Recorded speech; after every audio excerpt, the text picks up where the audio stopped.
Something is frightening you tonight. It may have a name. It may be a specific thing with a date attached, a conversation, a result, a bill, a morning you are dreading.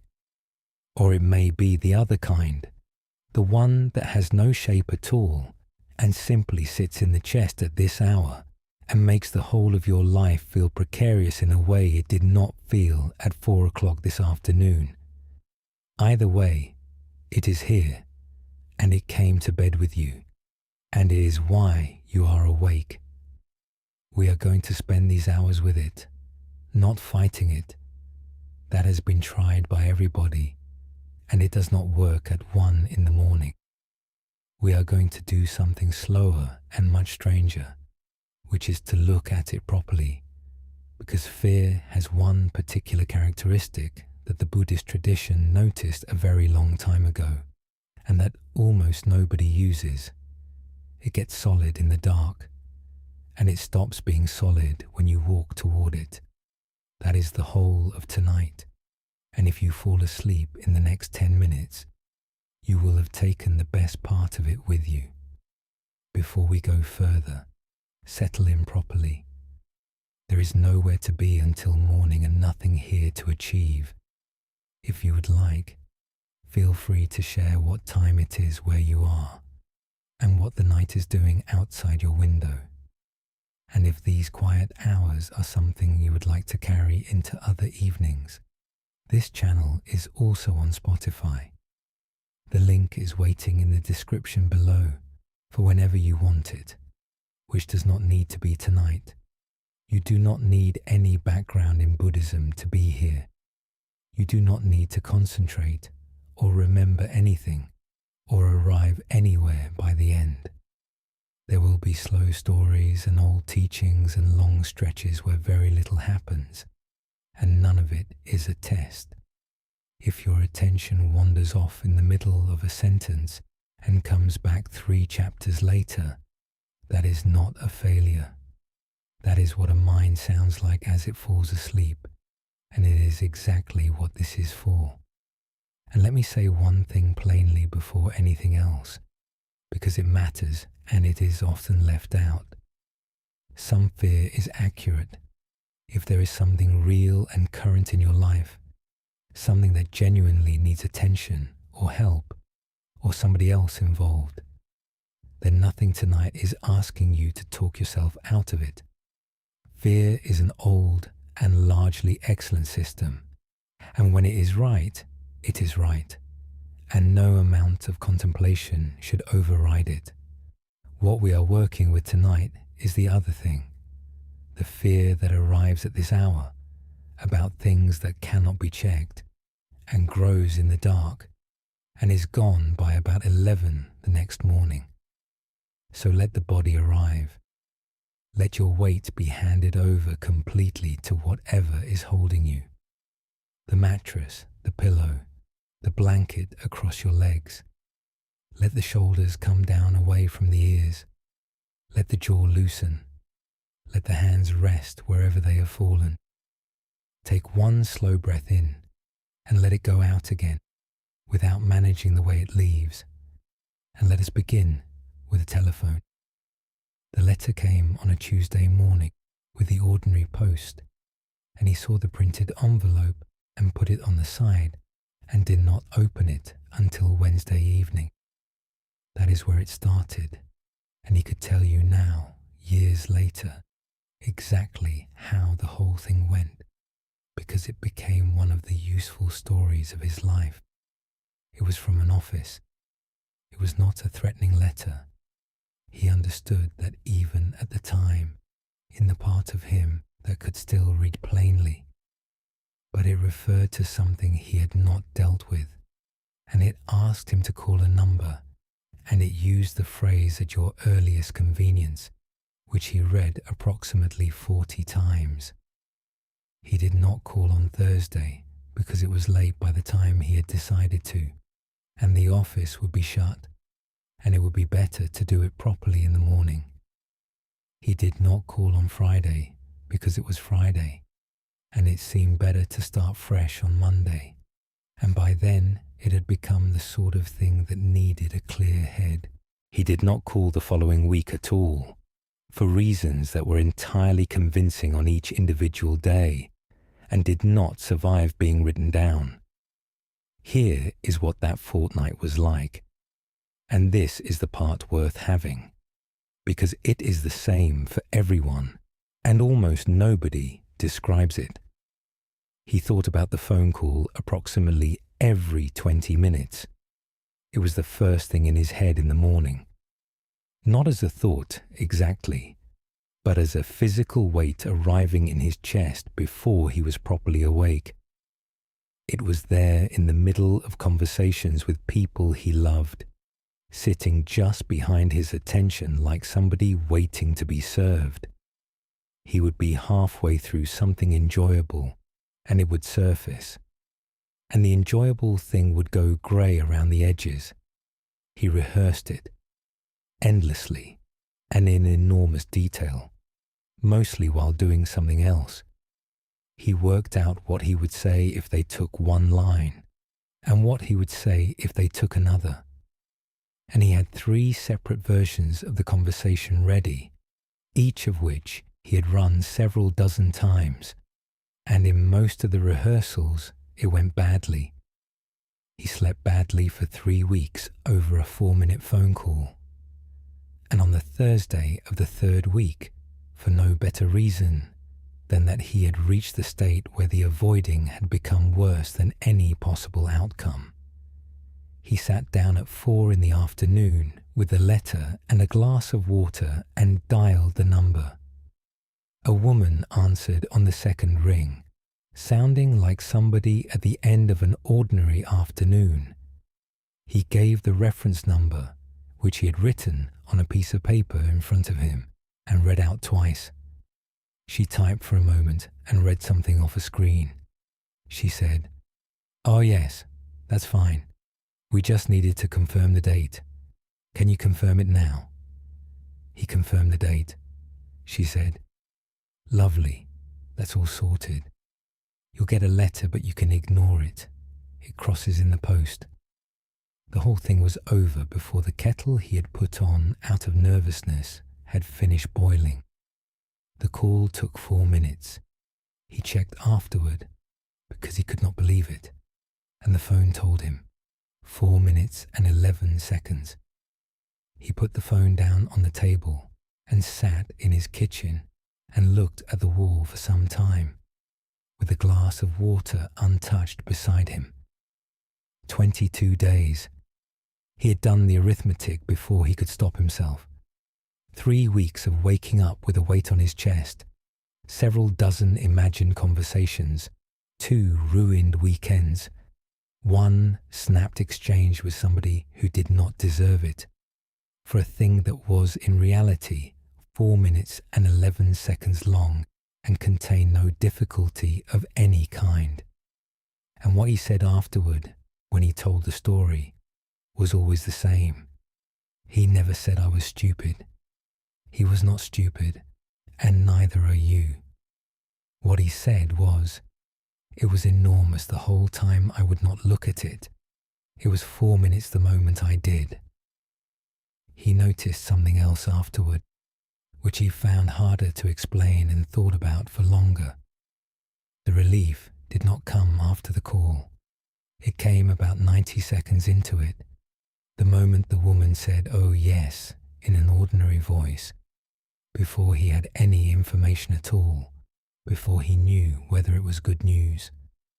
What ended the fear was not the outcome. It was contact with something actual. That is worth keeping, because it means the relief does not depend on things going well. A real difficulty, looked at squarely, is nearly always easier to carry than an unexamined one, not because it is smaller, but because it has a size at all. Come back now, gently, to your own room, to the dark and the weight of the blankets, and the small sounds a building makes at this hour. Here is the mechanism, and it is worth understanding because it is running in you right now. Fear needs a gap, not danger, a gap. Somewhere it cannot be checked. The future is the biggest gap there is, which is why almost all fear lives there. And the inside of other people's heads is the second biggest, which is why so much of the rest lives there. And into any gap, the mind puts a shape. It always does. It has to, because it is a prediction system, and its whole job is to fill in what is not visible. And it would rather furnish a space badly than leave it empty. The shape it puts there is always worse than what is actually there. Not because you are a pessimist, because a system built to keep you alive is designed to over-predict threat. A false alarm costs you an unpleasant afternoon. A missed alarm, in the environment this system was built for, cost you everything. So it errs deliberately every single time, which means the size of a fear tells you almost nothing about the size of the thing. It tells you how long you have been not looking. And notice that this is not a criticism of you. Avoidance is not laziness or cowardice. It is the most natural response in the world to something that hurts to look at. Every person alive does it about something right now. The man with the letter was not a weak man. He had done considerably harder things than make a phone call several times in his life. It is simply that the strategy has a cost, and the cost is paid at 3 a.m. in a currency of weeks. That is the equation, and it is uncomfortably reliable. The 3-week phone call was enormous by the 3rd week. On the Tuesday it arrived, it was merely unpleasant. Nothing about the situation changed in that fortnight. The woman on the 2nd ring had been sitting there the whole time with a screen and a date to confirm. But the not looking had been working on it, steadily, 22 days in a row.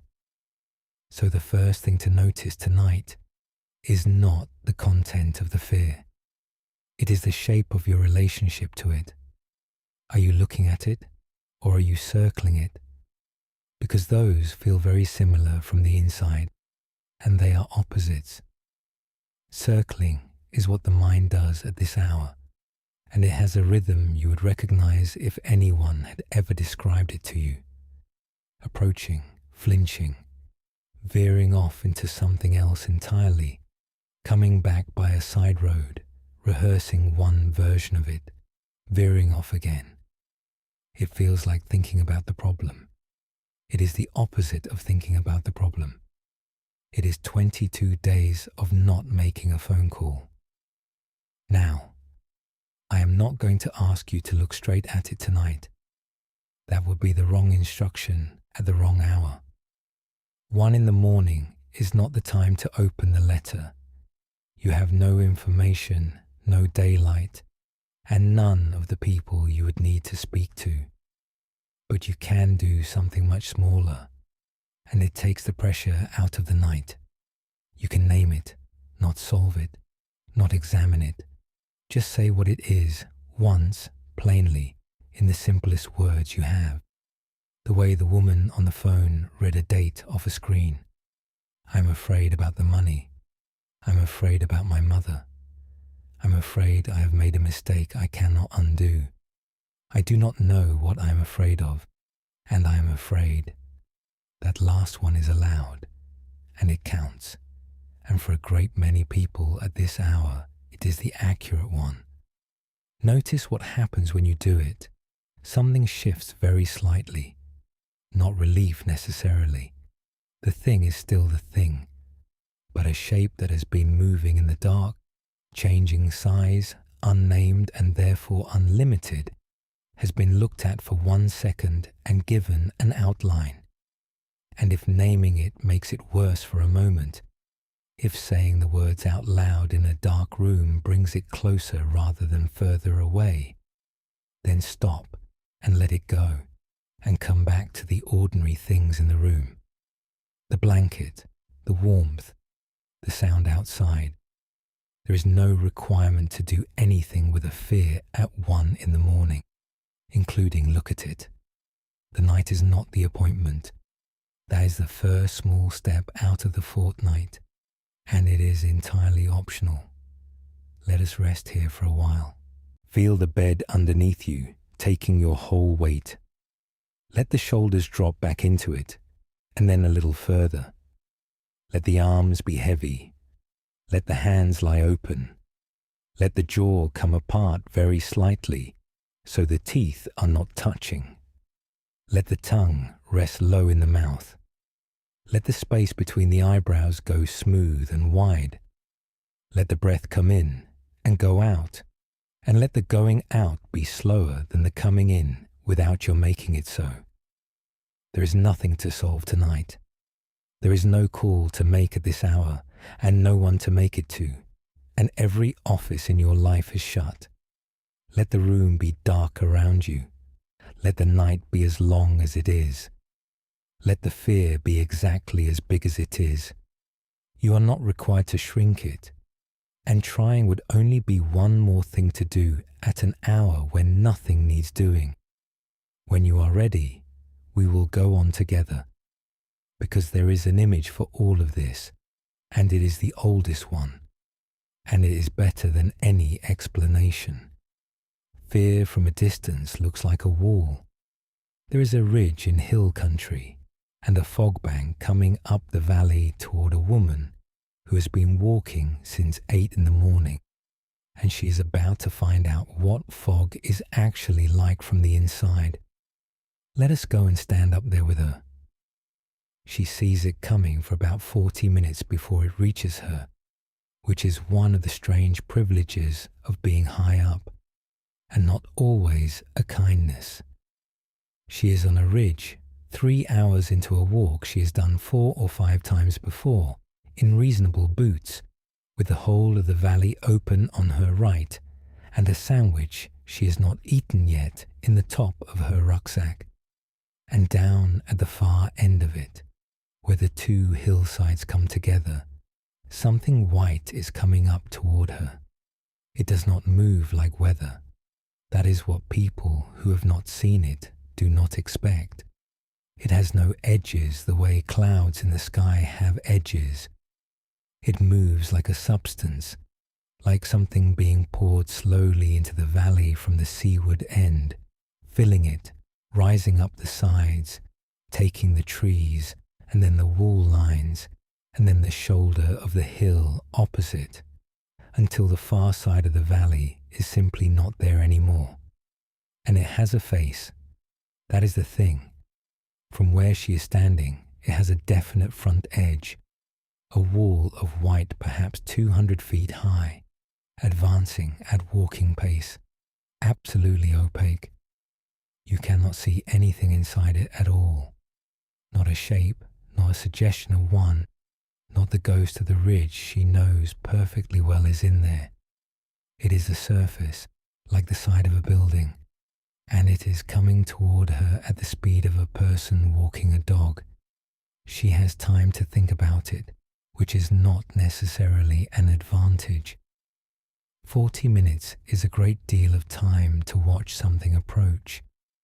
If it had arrived without warning, if she had come round a shoulder of the hill and simply been in it, she would have checked the map, taken a bearing, and walked on, and it would not have been a story she told anyone. The dread was made almost entirely of the 40 minutes. She thinks about the fact that there is another 2.5 miles of ridge before the descent path, and that she has been on this ground 4 or 5 times, but not in this. She thinks about somebody she walked with years ago, who had turned back at the sight of exactly this and driven home, and who had not been wrong to. She stands and watches it for a while, because there is nothing else to do, and because it is genuinely one of the more impressive things a person can see. She checks the map. She checks the compass, which she carries and can use, and which is the reason she is going to go on, rather than turn round. And that distinction matters, and we will come back to it. And then, at about 1:30 in the afternoon, the wall arrives. And here is what happens, and it is the reason this chapter exists. There is no wall. There was never a wall. There is no moment of entry at all. And she notices this and finds it faintly comic. There is no membrane, no threshold, no point at which she passes from clear air into something else. What happens is that over the course of about 30 seconds, the light goes slightly flat, and the far end of the ridge stops being visible, and then the middle distance stops being visible, and then she notices that her sleeves are beaded with water. That is all. That is the entirety of the event she had spent 40 minutes watching approach. She stops and stands still and turns slowly all the way round, and what she can see is this: about 30 yards of ridge in every direction and no more. The path underfoot, which is entirely clear, the grass on either side of it, a rock she recognizes, the wall running along on her left, coming out of the white behind her and going into the white ahead.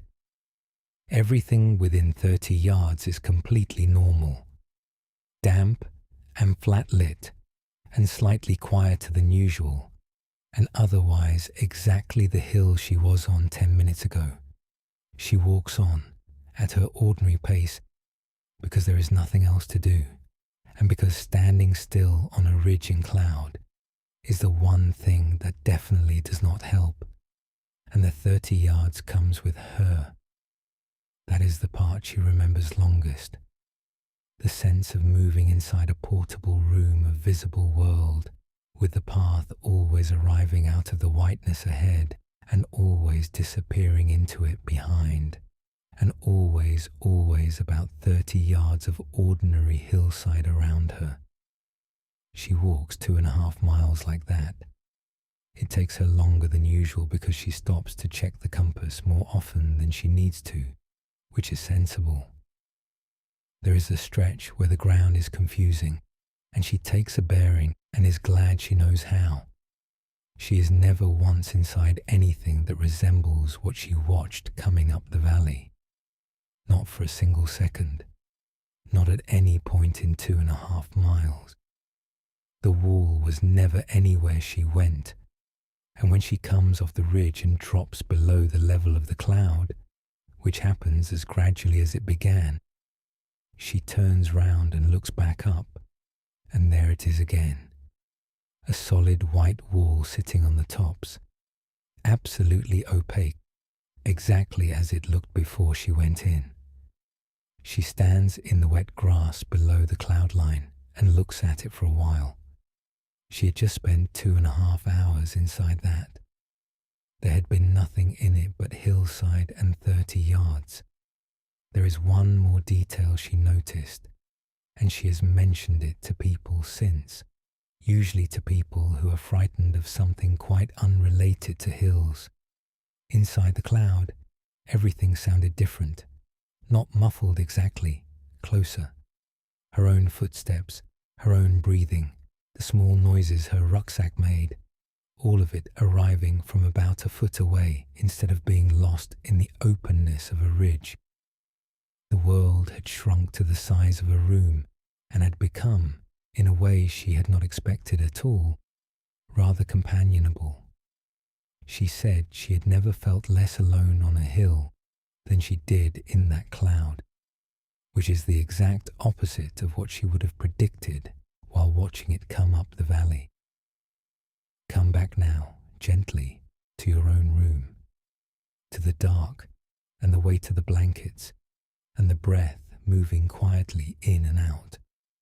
That is the shape of every fear that has ever kept anybody awake. From outside it is a wall. It has a face and a size and an appearance of absolute density, and you cannot see anything inside it. And the not being able to see is precisely the thing that makes it look solid. That is worth going slowly over, because it is the whole mechanism. The reason fog looks like a surface from a distance is that you are looking through a great deal of it at once. Every particle of water between you and the far side is scattering light, and the cumulative effect is opacity. But no individual part of it is opaque. It is thin, everywhere, evenly, all the way through. The wall is nothing but an artifact of distance, and your fear is at a distance. It is in tomorrow, or in next month, or in the appointment, or in what somebody will say, and you are looking at the whole of it at once from outside, and the accumulated uncertainty makes a surface. Inside, at any given moment, there is only ever the next 30 yards. Nobody has ever experienced a whole difficulty at once. It is not a thing that can be experienced. It is a thing that can only be imagined. And imagining is exactly what the mind does with a gap, and it is doing it now, in the dark, with no daylight to correct it. This is not a promise that what is in there is pleasant. Let us be honest about that, because a cheerful version of this teaching would be worthless. Some of what people walk into is genuinely hard. The diagnosis is sometimes what you feared. The conversation is sometimes as difficult as expected. The money does not always work out. But even then, and everybody who has been through something will tell you this, you do not experience it as a wall. You experience it as Tuesday and then Wednesday, as a phone call, then a form, then somebody being kind to you in a corridor, then a meal you did not expect to be able to eat and did. 30 yards at a time, on ordinary ground, with the path arriving out of the whiteness in front of you. Ask anyone who has come out the other side of something what the worst part was, and a surprising number of them will tell you it was the waiting. The week before the results, the month before the move, the night before the conversation. Not because what followed was easy, but because what followed was made of hours, and hours are survivable in a way that a wall is not. The unbearable version only exists at a distance. Nobody has ever actually lived through the thing they imagined at 3 a.m, because that thing is made of compressed uncertainty and has no Tuesday in it. There is a second thing the fog does, and it is worth naming because it happens to everybody and feels like a failure. Distance stops meaning anything. Inside cloud, you cannot tell whether you have walked half a mile or 2. There are no landmarks arriving, nothing coming closer, nothing falling behind. The ridge becomes a treadmill, and the mind, which likes progress and measures everything, starts insisting that you are getting nowhere and have possibly been going in a circle for an hour. A hard season in a life feels exactly like that. Not dramatic, just featureless and unmeasurable, and apparently endless from inside, with no way of telling how far along you are. She was 3/4 of the way across before she felt she had properly started. Now, the important caution, and it is the reason she checked her compass. Walking into the fog is not the same as walking into it unprepared. She went on because she had a map and could use it, and knew the ground and had the daylight. Her friend who turned back years earlier had none of those things that day and was entirely right to go home. There is nothing brave about walking onto a ridge in cloud without the means to navigate it, and nothing in this tradition has ever recommended it. So if what is frightening you tonight is real and current, the equivalent of the compass is not courage. It is the doctor, the accountant, the lawyer, the friend who has been through it, the person whose job it is. Fear is often pointing at something that genuinely needs attention. Walking toward it means getting the help, not being stoical about it alone at 1 in the morning. Tonight is not the walk. Tonight is the night before the walk, in a warm bed, in the dark, and nothing whatsoever is required of you at this hour. Nobody navigates in their sleep. Nobody has ever taken a useful bearing at 2 in the morning. The compass work happens tomorrow, in daylight, with a clear head and a cup of something, and the only job tonight is to be a person lying down. And notice that the 30 yards is not a consolation prize. It is not a smaller, sadder version of seeing the whole route. It is what everyone has always had. On the clearest day of the year, on a ridge with 50 miles of visibility, she could still only walk 1 step at a time. The view was pleasant and entirely irrelevant to the actual business of getting along the ridge. What the cloud removed was not something she was using. It was something she was looking at. That is worth sitting with at this hour. The plans, the projections, the imagined weeks. You were never walking on those. You were always, only ever, on the ground immediately under your feet. Let us rest here for a while, and let the 30 yards be enough, because that is the only thing you actually have at any point, and it is what you have right now. Feel the bed underneath you. That is inside the 30 yards. Feel the weight of the blanket and the temperature of the air on your face and the shape of your body lying down. All of that is here and visible and ordinary. Feel the breath coming in and going out.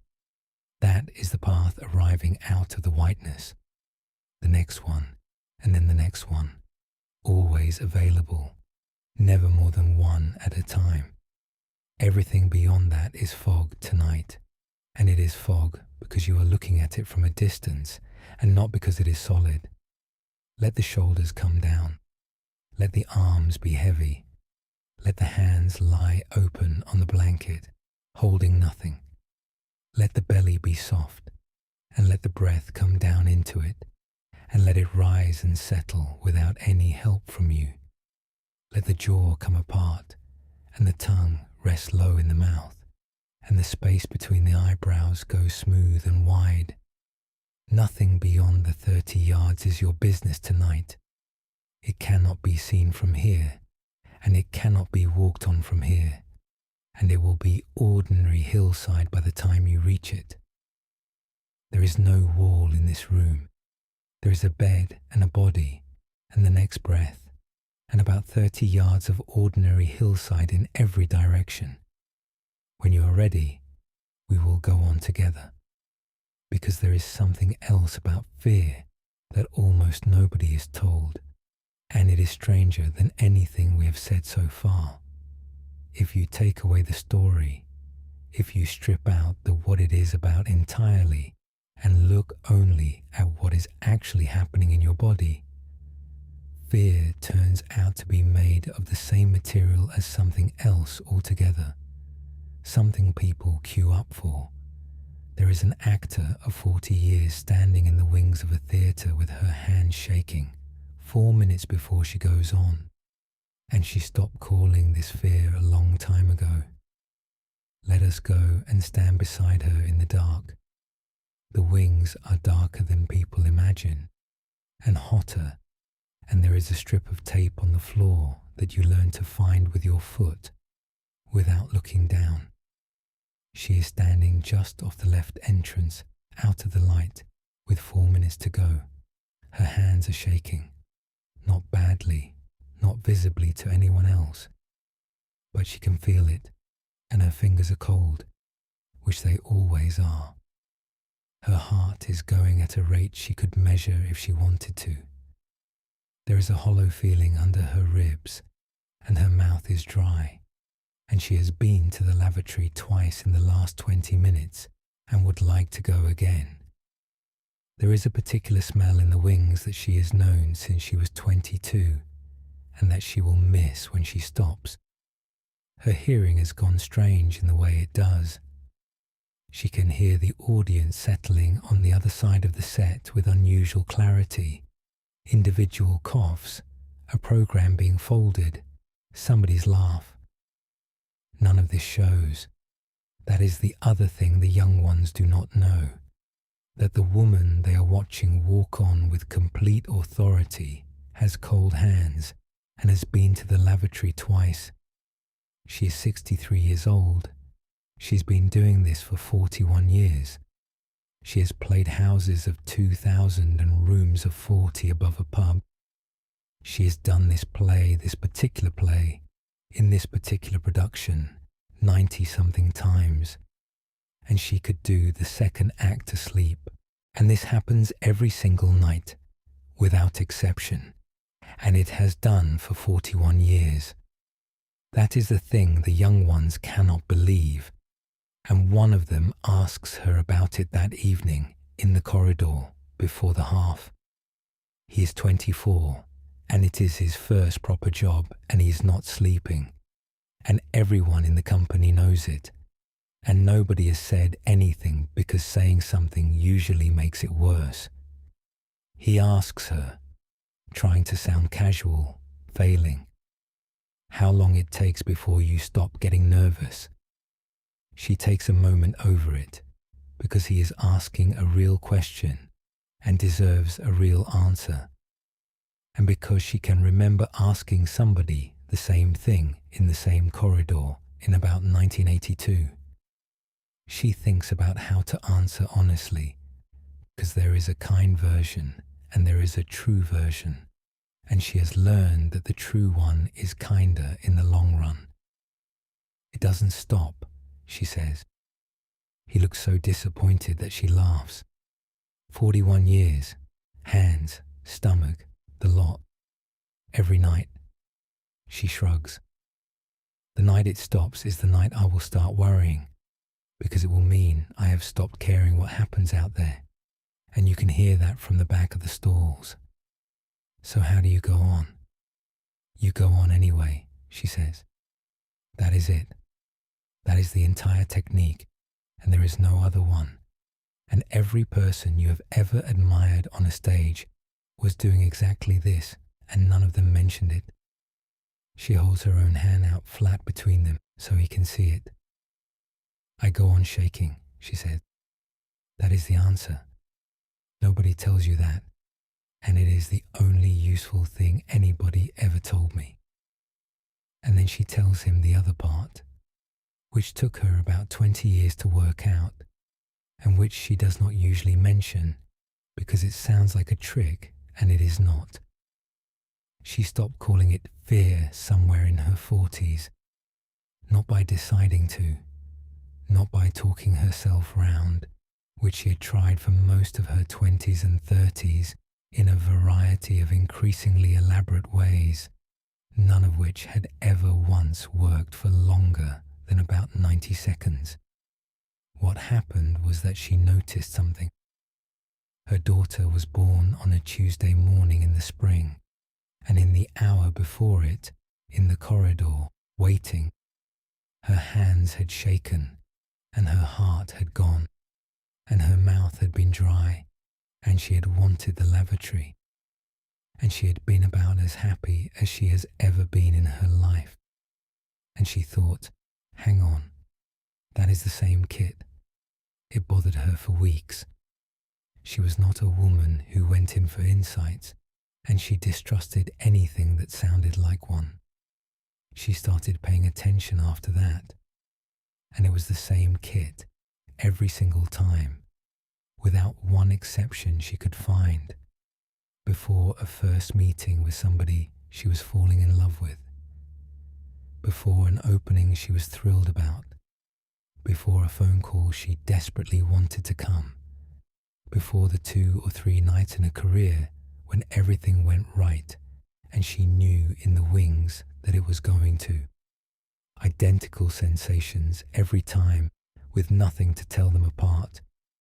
Cold hands, quick heart, hollow ribs, sharp hearing. The body brings out exactly the same equipment for the thing you dread and the thing you have wanted for a year. The only difference, the entire difference, was the sentence running alongside it. There is one more thing she told him, and it is the piece that makes the rest of it honest. She has been genuinely afraid twice in her working life. Once, when a lamp came down about 4 feet from where she was standing, and once in a car on a wet road in the dark. Both of those felt completely different. There was no anticipation in them, no rehearsal, no stomach, no story. There was a very loud noise, and then she was somewhere else with no memory of having moved, and the shaking came afterward, once it was all over, when it was no longer any use to anybody. That is fear, she said. That is the real thing, and it lasts about 4 seconds, and you will not have to do anything about it because it will do everything for you. What we have in the wings is not that. What we have in the wings is a body getting ready for something that matters. Come back now, gently, to your own room, to the dark and the weight of the blankets and the breath moving quietly in and out. Now, let me say immediately what this is not, because there is a glib version of this idea that gets handed to frighten people, and it is worse than useless. Nobody is about to tell you that your fear is really excitement. It is not. If you are lying in the dark frightened about somebody's health, or about money, or about a thing that is genuinely at stake, then being told to relabel it as excitement would be insulting, and you would be right to switch this off. The observation is narrower and more useful than that. It is that what you are feeling is made of 2 separate things, and they are not the same, and one of them is not what you think it is. There is the arousal, the physical event, heart, hands, breath, stomach, the sharpened hearing. That is your body making energy available. It is very old, it is extremely fast, it does not consult you before acting, and it is genuinely on your side. It is the system that has kept your species alive, and it is doing its job. And there is the story, the prediction, what this is about, what is going to happen, what it will mean. The body's part is identical in both cases. The actor's 41 years proves it, and so does yours if you go back and check. The story is the part that decides whether you spend the next hour terrified or thrilled, and the story is the part that is being written in a dark room at 1 a.m. with no information. Notice how quickly the two get welded together. Something happens in the chest, and before you have registered the sensation as a sensation, there is already a sentence attached to it, and the sentence feels like a report on the sensation, rather than an addition to it. That is the ordinary functioning of a human mind, and it happens far too fast to catch every time. Nobody is asking you to catch it every time. Once, tonight, would be plenty. And here is the practical consequence, which is what I want to leave you with. You cannot argue with the arousal. That is why calm down has never worked, from anybody, ever, including from yourself. You cannot instruct a heart rate. You cannot decide to have warm hands. The whole system is built to operate below the level where your opinions can reach it, because a system that could be talked out of it would have got your ancestors eaten. Trying to is just one more thing failing at 3 a.m. But you can do something with the story, not by replacing it with a nicer one, which never holds, but by setting it down for a moment and looking at what is actually in the body underneath it. That is a very old move. Long before anybody wrote any of this down, contemplatives noticed that experience arrives in layers. There is what is happening, and then there is what we say about what is happening, and the second one is added so fast that they seem like one thing. Almost all of the work in these traditions is learning to feel the join. So let us feel the join gently and then rest. Bring your attention into the body and see if you can describe, just to yourself, in the plainest words, what is physically here right now. Not I am anxious. That is a story. Underneath it, there is something much simpler and more specific. Is there a quickness somewhere? Where exactly? Chest, throat, the base of the ribs. Is it steady, or does it come in waves? Is there tightness anywhere? Where does it start, and where does it stop? Does it have an edge, or does it fade out? Are your hands cool or warm? Are they open or curled? Is your jaw doing anything? And were you aware of it before I asked? Is there something in the stomach? And if there is it a hollowness, or a tightness, or something more like a fluttering? Take your time with this. There is no right answer, and nothing has to change.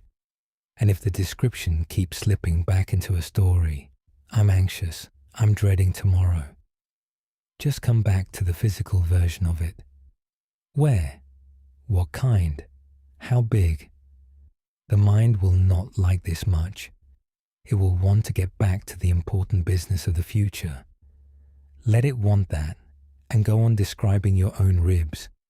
And notice, as you go, that everything you are finding is a sensation, a physical event occurring in a warm body, in a bed, in a dark room, at night. Not one of those sensations contains any information about tomorrow. None of them are messages. None of them are warnings about anything specific. A tight chest is not a forecast. That is worth saying twice because it is the whole chapter. The tightness in your chest does not know anything. It cannot see the future. It is not evidence about how the appointment will go, or what somebody thinks of you, or whether the thing you are dreading will happen. It is muscle and adrenaline and a nervous system doing what it does, and it feels enormously like evidence, and it is not. This is why the same sensations can be read two entirely different ways by the same person on the same evening.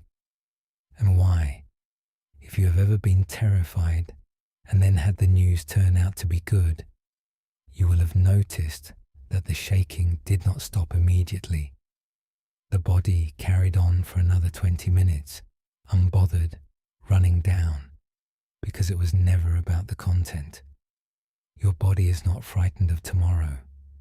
Your body cannot conceive of tomorrow. Your body is simply energized at an inconvenient hour on behalf of a story it has been told. And the story can wait until morning, when there will be daylight and information and people awake who can answer things.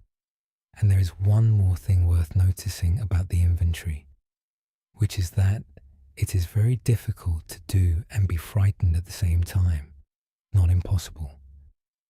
But describing a sensation accurately requires a particular kind of attention, slow, curious, interested in detail.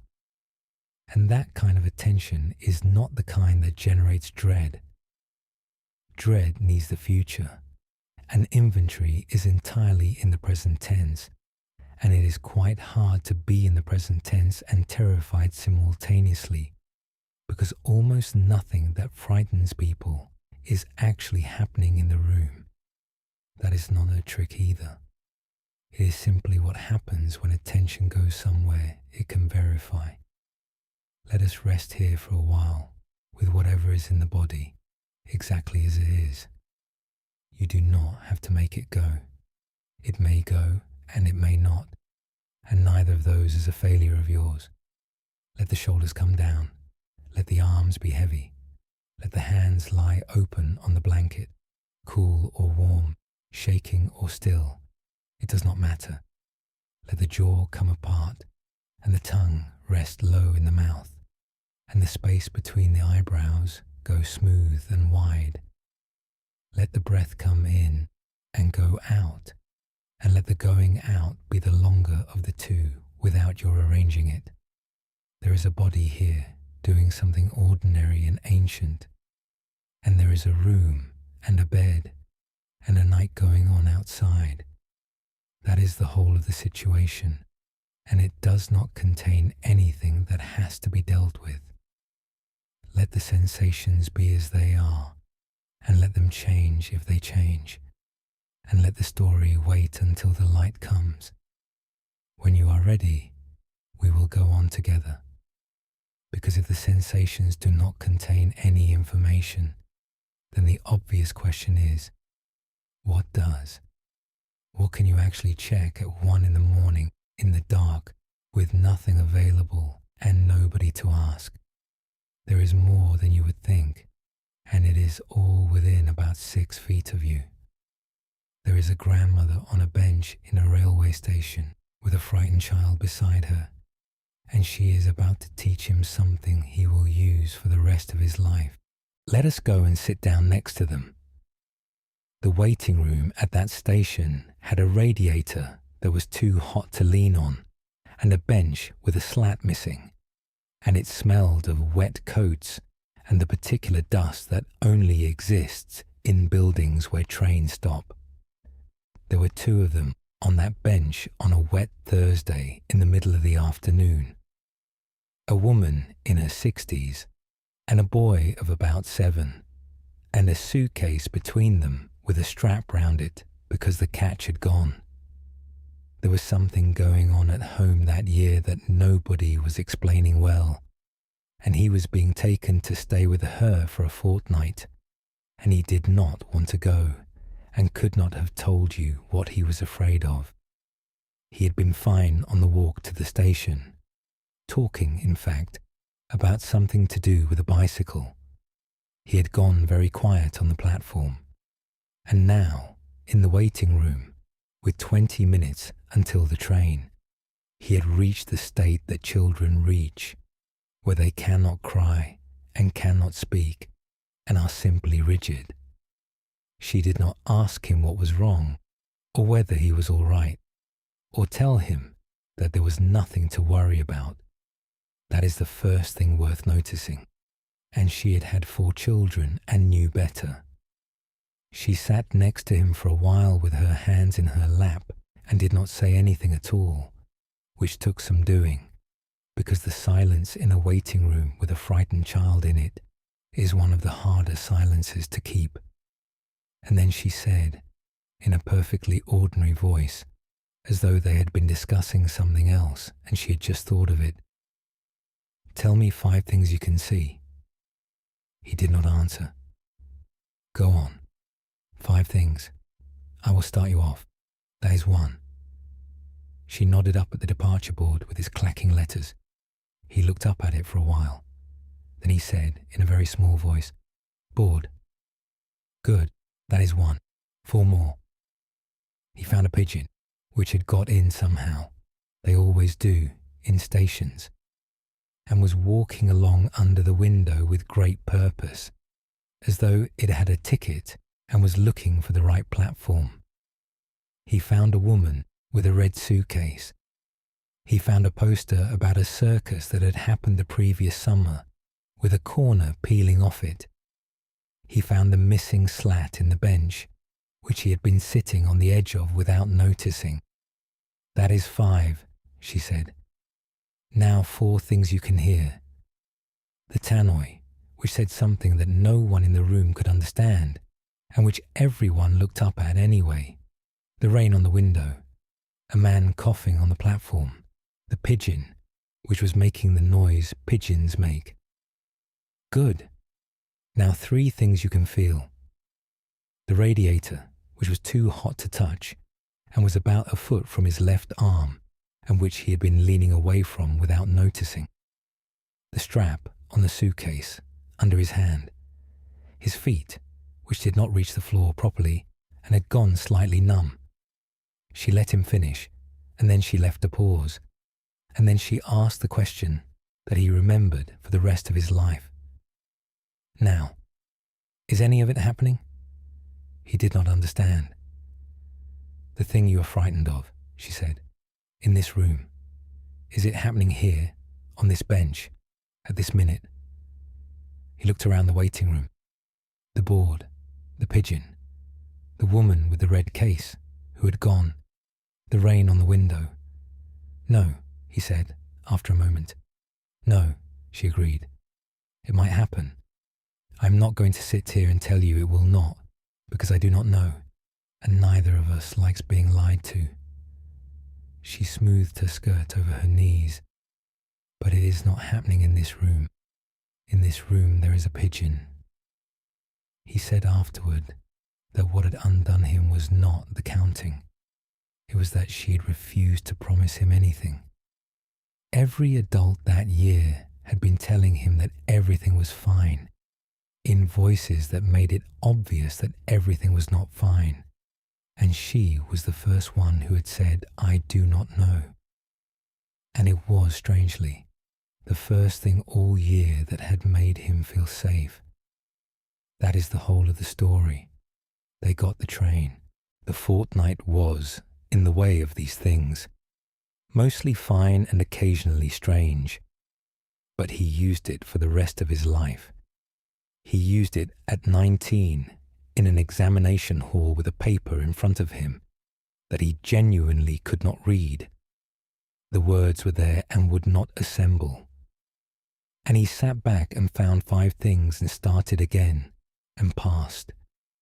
He used it at 34 in a hospital corridor at 2 a.m, sitting on a plastic chair, counting the things he could see, a fire extinguisher, a notice board, a trolley with a blanket on it, a light that was out, a poster about hand washing, and finding, as he always did, that the corridor contained nothing but a corridor, and he has used it many times since, lying in the dark at the wrong hour, in a room where nothing whatsoever is going on.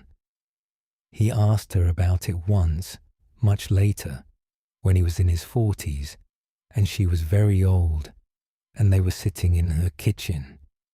He wanted to know where she had got it, whether somebody had taught it to her, whether it came from her own childhood. She could not remember.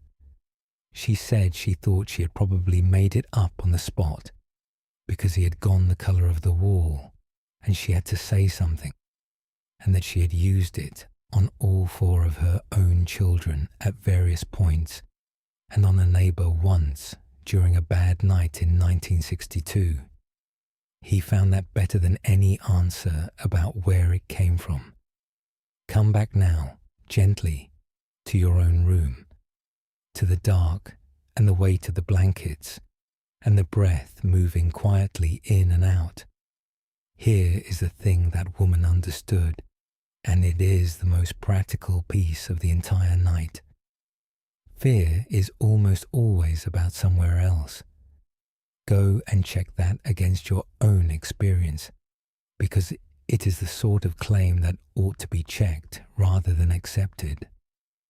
Think of the last 5 times you were properly frightened. How many of them were about something occurring in the room you were standing in at that moment? For most people, the answer is none of them, or one. Not always. We have said that, and we will keep saying it. Sometimes fear is about the room you are in, and then it is doing its job, and you should listen to it immediately. But at 1 a.m, in a bed? Almost never. At that hour the fear is about a place you are not, at a time that has not arrived, in a version of events that has not happened. Your body, meanwhile, is entirely here. It has no idea where your mind has gone. It only knows that the system has been switched on, so it switches on. Heart, hands, stomach. And it does this in a warm, dark room in which nothing at all is occurring. That is worth picturing properly, because once you have seen it clearly, it is quite hard to take the alarm entirely at its word again. That is the whole strange arrangement, The alarm is going off in a building where there is no fire because somebody is describing a fire in another building very vividly at 4 in the morning. And the check is simple, and it is not a distraction technique, which is how it usually gets taught and why it usually fails. It is not. Think about something else. You have tried that, and the mind comes straight back because it does not believe you, and it is right not to. It is. Go and find out what is actually here. The difference matters enormously in practice. Distraction is something you do to get away from a thought, and the thought knows it, and it waits. Verification is something you do because you want the information, and the information is genuinely useful because it is the only information you have. The boy on the bench was not being distracted from anything. He was being asked to look at a room, and he looked at it, and what he found was a pigeon. That is a different action entirely. It is not avoidance, it is verification. It is the only piece of genuine information available to you at this hour, because everything else, every scenario, every projection, every version of the conversation is unverifiable by definition, and the mind has been generating it for hours without a single fact to work with. And it works, when it works, for a reason that has nothing to do with willpower. Attention is largely a single channel. It is very difficult to be genuinely occupied with the texture of a blanket and simultaneously running a detailed scenario about a conversation in 3 weeks' time. Not impossible. The mind is quick and will try to do both. But the scenario needs your attention in order to be vivid. And vividness is what makes it frightening. And every minute of attention that goes to the actual room is a minute the scenario has to run without funding. That is all. No mysticism in it. The frightening film needs a projectionist. So let us do it slowly, in the dark, with the eyes closed. We will not need 5 things we can see. Start with what you can hear, since your eyes are shut, and there is no reason to open them. Take your time. There is more than you think. Something distant, a road, wind, an aircraft, the general low sound the world makes, something nearer, the building, a pipe, a floorboard, a clock, and something very close, the sound of your own breathing, which is almost always available and almost never noticed. Take as long over that as you like. Sounds are good for this because they arrive on their own and require nothing from you. You do not have to go and get them. Now, what you can feel. The weight of the blanket on your legs. The temperature of the air on your face, which is different from the temperature under the covers. The pillow against the side of your head. The exact places where your body is pressing into the bed. Shoulder, hip, heel, and the way the bed pushes gently back. Feel the fabric against your skin, which has been there for hours and has not been noticed once. Feel your own hands, wherever they happen to be. Feel the small rise and fall at your ribs that has been going on all night without any instruction from you. And now, the question, is any of it happening? Not, will it happen? Not, is it likely? Not, what would I do if it did? Just, in this room at this moment, is the thing you are frightened of occurring? Almost certainly not. In this room there is a bed and a blanket and a body lying down in the dark and a few ordinary nighttime sounds arriving from outside. Nothing here requires anything of you. Go around the room once more if it helps, in your mind, without opening your eyes. The door, where the door is. The window, with the night on the other side of it. The furniture you would know by touch. The other rooms beyond this one, dark and empty and perfectly ordinary. There is no emergency in this building. And notice, please, that this is not denial. Nobody is saying the thing will not happen or does not matter. The grandmother refused to say that, and she was right, and it is why the child believed her. The claim is much smaller and completely true. It is not happening here, and here is the only place you have ever been able to do anything. And here is where your body actually is, while your mind is 3 weeks into a future that may never arrive. And there is something worth adding, which the grandmother did not say, because the boy was 7, and it would not have helped. If it comes, and some things do come, you will meet it there, in whatever room it happens in, with whatever help is available in that room. Not from this bed, not tonight. Let us rest here for a while, in the room that exists, rather than in any of the rooms that do not. Let the shoulders come down. Let the arms be heavy. Let the hands lie open on the blanket. Let the jaw come apart, and the tongue rest low in the mouth, and the space between the eyebrows go smooth and wide. Let the breath come in and go out, and let the out-breath be the longer of the two without your arranging it. And if the mind goes back out into the future, as it will several times, probably within the next minute, you do not have to be annoyed with it. It is doing the job it was built for badly at the wrong hour. Just come back and find one more thing that is actually here. The sound of the room, the weight of the blanket, the next breath. In this room there is a pigeon, which is to say, in this room there is a blanket and a pillow and a sound outside and a person breathing. That is the complete inventory of what is going on in your life at this precise moment. When you are ready, we will go on together, because the mind will make an objection at this point, and it is worth answering properly rather than talking over it. But I have to think about it, the mind says. I have to be ready.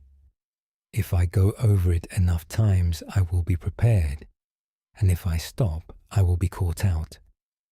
That sounds like responsibility, and it is one of the great confidence tricks of the human mind. And there is a man who proved it to himself with a notebook over the course of a year. Let us go and read what he wrote. It was a cheap notebook with a soft cover, the sort you buy at a till without thinking about it, and he started it in the February after a bad winter. The rule he gave himself was simple, and he stuck to it for a year, which is longer than most people stick to anything. Whenever he noticed, and the noticing was the difficult part, because a great deal of worrying happens below the level of noticing, that he was worrying about something, he wrote it down, one line only, the date and the thing itself, in the plainest words he could manage at the time, not how he felt about it, not what he was going to do about it, just the fear itself as a sentence. 3rd March. Afraid the thing with the tooth is something worse than a tooth. 11th March. Afraid I have upset D, and she has not said. 11th March. Same. 12th March. Same. 14th March. Same, worse. Some of the entries were 3 words. Some ran over the line and onto the next one. There was a fortnight in August with nothing at all in it, and a week in November with 11. He did not read it back. That was the other rule, and it was the important one. He was not to look at any of it until the year was up. He simply wrote the line and shut the book and put it in the drawer, sometimes 3 times a day, sometimes not for a fortnight. The following February, he took it out of the drawer and sat down with it on a wet Sunday afternoon, with a pen and a cup of tea, and read the whole thing from the first page to the last. It took about 40 minutes, and he said afterward that it was one of the strangest 40 minutes of his life, and that he would recommend it to anybody who has the stomach for it. The first thing that hit him, before any of the rest of it, was the repetition. He had assumed, from the inside, that he had spent the year worrying about a great many things. He had not.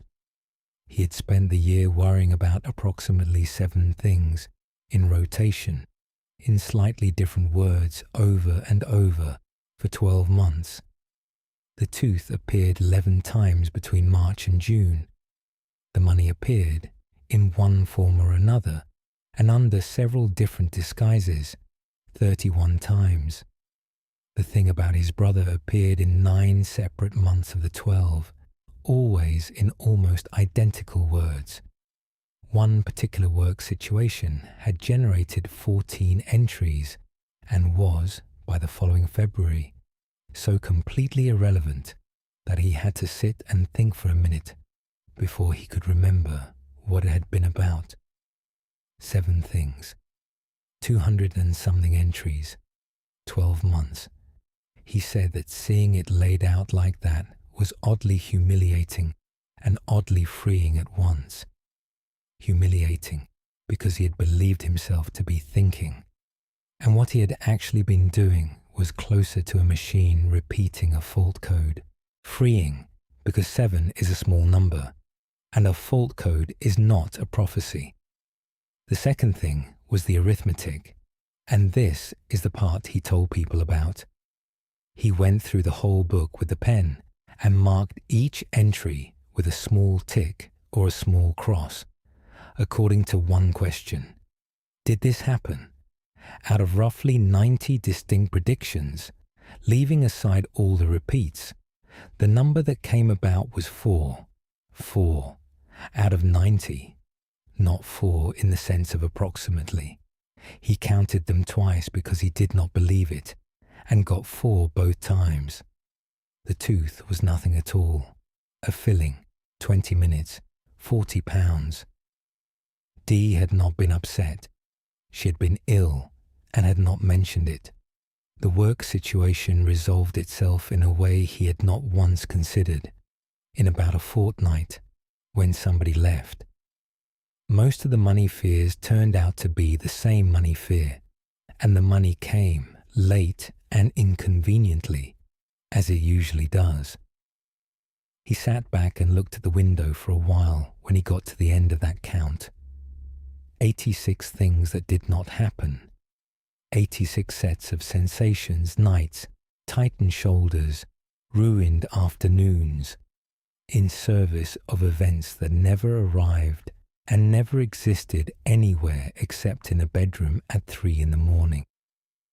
And the 4 that did happen were the third thing, and the most useful, because he looked at each of them and asked himself honestly whether the worrying had helped.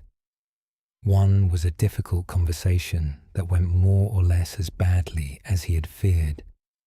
He had rehearsed it 11 times, and in the actual conversation he had not used a single one of the 11 versions. The other person had opened somewhere he had not anticipated, and he had responded on the spot, out of whatever was in him, and afterward could not remember most of what he had said. One was a bill he could not pay on time, which he had dreaded for 6 weeks. What resolved it was a 10-minute phone call and an arrangement that the person on the other end offered before he asked, and which he could not have arranged in advance from his bed at 3 in the morning. One was genuinely bad, and worse than he had imagined it would be, and he got through it.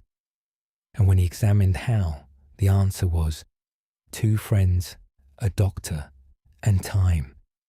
Not one of those had been available in the rehearsals. The rehearsals had been him, alone, in the dark, being frightened. And the 4th was small and passed in a week, and he could barely remember dreading it. Then he noticed the last thing, and it was the one that changed how he lived. The hardest event of that year was not in the notebook. It was not on any page. It had never once occurred to him to worry about it, right up until the afternoon the phone rang. He had had no warning, no rehearsal, no preparation of any kind, and he had handled it, because that is what people do, and because handling things turns out to be something that happens in the moment, rather than something you stockpile in advance. He kept the notebook. He still has it. He did not start a second one.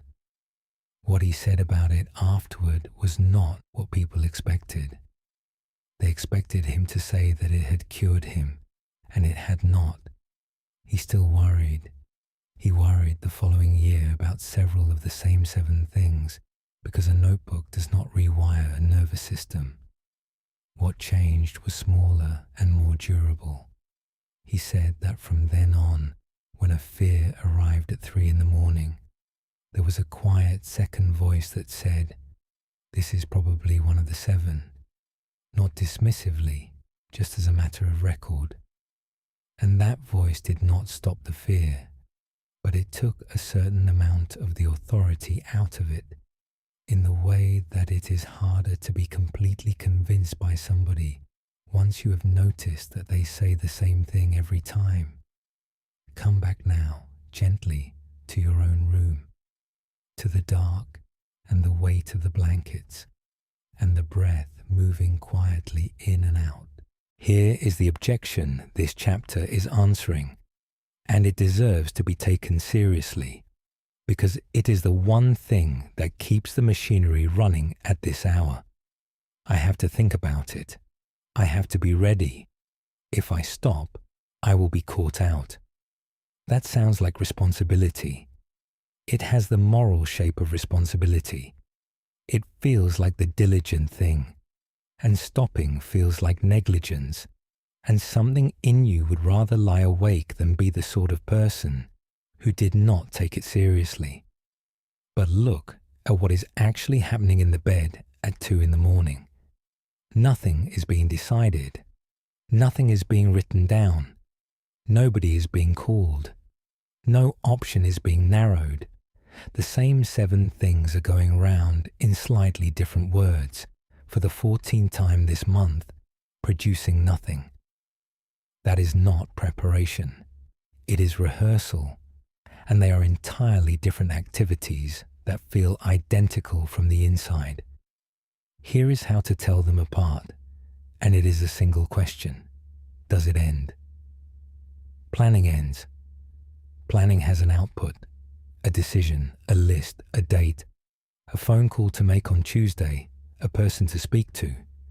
It takes a certain amount of time, and then it is finished, and you feel slightly lighter, and you can tell somebody what you concluded. There is a test underneath the test too, and it is worth knowing. Preparation leaves you slightly better and slightly more tired. Rehearsal leaves you slightly worse and considerably more awake. Rehearsal does not end. It cannot end because it is not aimed at a conclusion. It is aimed at the feeling of having covered every possibility, and that feeling is not achievable because there are infinite possibilities and you can always generate one more. You could work all night and not finish. Many people do, most nights, for years, and get up in the morning tired and no readier than they were. And the notebook shows why it does not work even on its own terms. The versions you rehearse are not the version that arrives. They cannot be. You are constructing them out of a mind that is frightened, in the dark, with no information, and the actual event will contain 100 details you could not have known. The other person will say something unexpected. Somebody will be kind. A form will be simpler than you thought. Somebody will leave, and the whole situation will evaporate. And you know this from your own life if you go and look. Think of the hardest thing you have actually come through. Then ask yourself honestly, how much of what got you through it came from the nights you spent worrying about it beforehand? What actually gets people through difficult things is almost never the rehearsal. It is other people, information, time, and the ordinary human capacity to respond to what is in front of you. And that capacity does not need charging up in advance. It is not a battery. It is more like a muscle that is already there and works when it is needed. Now, let me be careful here, because there is a real distinction, and I do not want to flatten it. Some anticipating is genuinely useful. Thinking through a difficult conversation once, in daylight, and deciding on the two things you actually want to say, that is preparation, and it helps, and people who do it fare better than people who do not. The difference is not the subject, it is the shape. Preparation happens in daylight, produces something, and stops. Rehearsal happens at night, produces nothing, and repeats. One of them is a job. The other is a symptom of being awake when you should not be. If what you are doing right now has produced a decision in the last hour, carry on. If it has produced the same 3 sentences 14 times over, then it is not work, whatever it feels like, and you are allowed to put it down. Not because it does not matter, but because this is not the activity that will help it. And the list, whatever is on yours tonight, will still be there in the morning. That is the reliable thing about lists. Nothing on it will be lost by being set down for 6 hours, and every single item will be easier to look at in daylight. By an order of magnitude, you will not believe until it happens. There is one more thing worth naming, because almost everybody does it and almost nobody admits it. Underneath the rehearsing, there is often a small superstition. Not a belief exactly, nobody would defend it out loud, but a feeling that the worrying is doing something, that if you keep the thing in view, it cannot creep up on you, that the one time you relax will be the time it happens. The notebook is the answer to that too. The hardest thing that happened to him that year was the one he had never worried about at all, not one line. And the 14 entries about the work situation did not prevent it, or soften it, or prepare him. It simply dissolved on its own while he was looking the other way. Worrying has never once altered an outcome. It has altered a great many nights. Let us set it down for a while then. Not solve it. Not decide anything about it. Not even look at what is on it. Just put it face down on the floor beside the bed, where you can pick it up in the morning if you still want it. And most mornings you will find you do not want it nearly as much. Let the shoulders come down. Let the arms be heavy. Let the hands lie open on the blanket, holding nothing. Let the jaw come apart and the tongue rest low in the mouth, and the space between the eyebrows go smooth and wide. Let the breath come in and go out, and let the out-breath be the longer of the two without your arranging it. Whatever is on it, the money, the person, the health thing, the conversation, the one you would not say out loud even in an empty room. None of it is being addressed at this moment, and none of it can be. Nothing on that list can be worked on at this hour. Not one item. Every office is shut. Every person you would need is asleep. And every fact you would need to check is unavailable until morning. You are, right now, entirely off duty, whether or not it feels like it, and whether or not the feeling ever quite catches up with the fact. When you are ready, we will go on together. Because there is a question underneath all of this that we have not touched, and it is the kindest thing in the whole night. Why so much of it? Why does a mind generate 7 fears in rotation for a year? What is all that machinery actually for? There is a shed on a hillside in the middle of March, and a man who has not been to bed properly in 9 days, and the answer is in there with him. Let us go and stand in the doorway. The shed is warm in a way that outdoor buildings are not usually warm, because there are 200 animals in it, and a row of heat lamps over the pens at the far end, and it is the middle of March, and it is snowing lightly outside. It is 2:20 in the morning on the 9th day. It smells of straw and iodine, and the particular sweetish smell of a lambing shed, which people who grew up with it find comforting and nobody else can describe. There is a radio on somewhere up at the far end, turned down almost to nothing, playing to no one at all. There is a chair at the near end with a coat over it that has not been sat in properly for a week. The man moving down the row is 51 and has not slept for longer than 90 minutes at a stretch in 9 days. He is wearing 3 layers and a head torch pushed up onto his forehead, and he has a thermos he has not opened. He knows every animal in here by sight, and about 1/3 of them by temperament. He walks the length of the shed roughly every 40 minutes, and he has been doing this since the first week of March and will do it until the middle of April. And he is not calm, not in the slightest.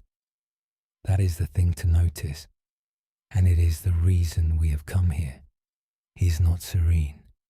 He is not moving through this in some enlightened state of acceptance. He is wired and watchful and slightly sick with tiredness, and every time he comes down that row, his eyes go straight to the 2 or 3 ewes he is worried about, and he is worried about them in the plain sense of the word. At 2:20 in the morning, there is a student helping out that year, which he was talked into and did not want.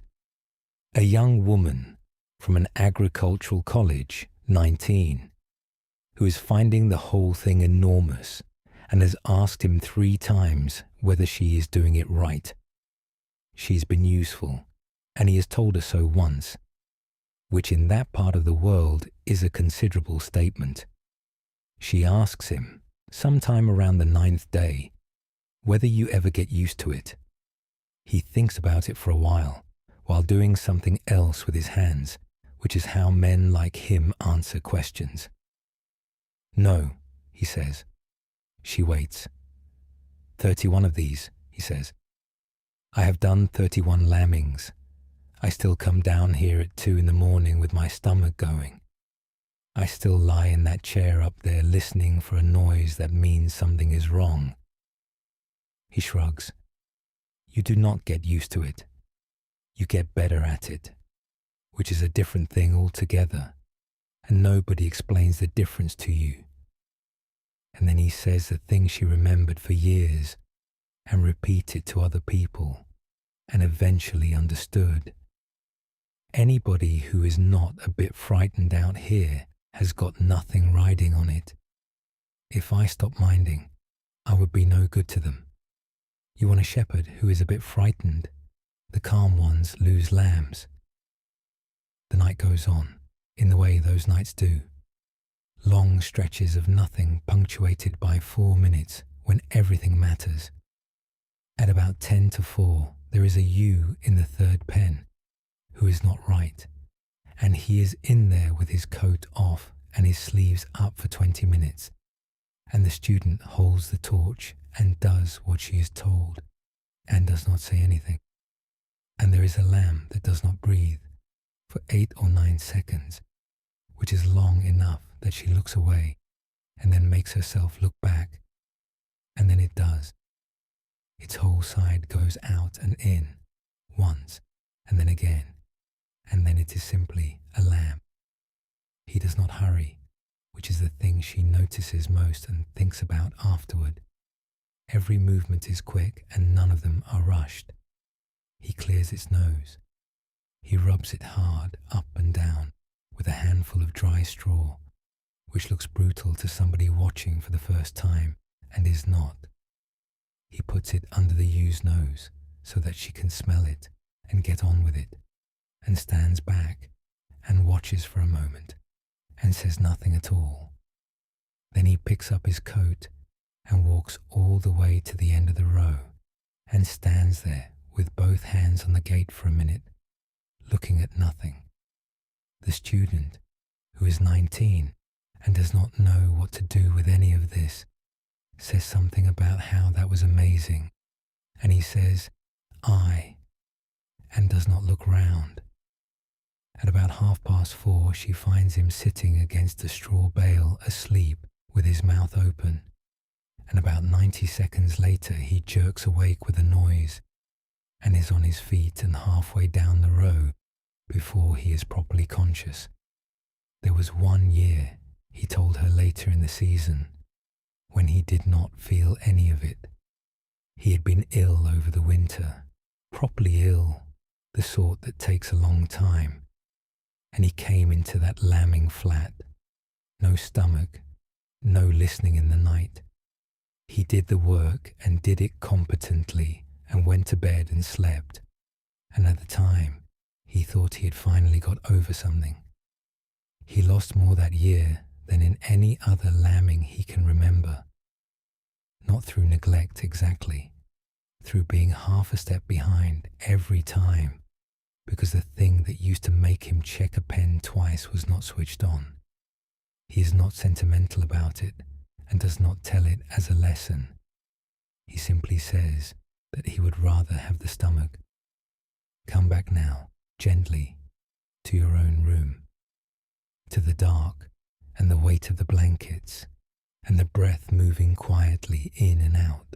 Here is the thing that man knew in his body and would never have said in these words. Fear is love, frightened.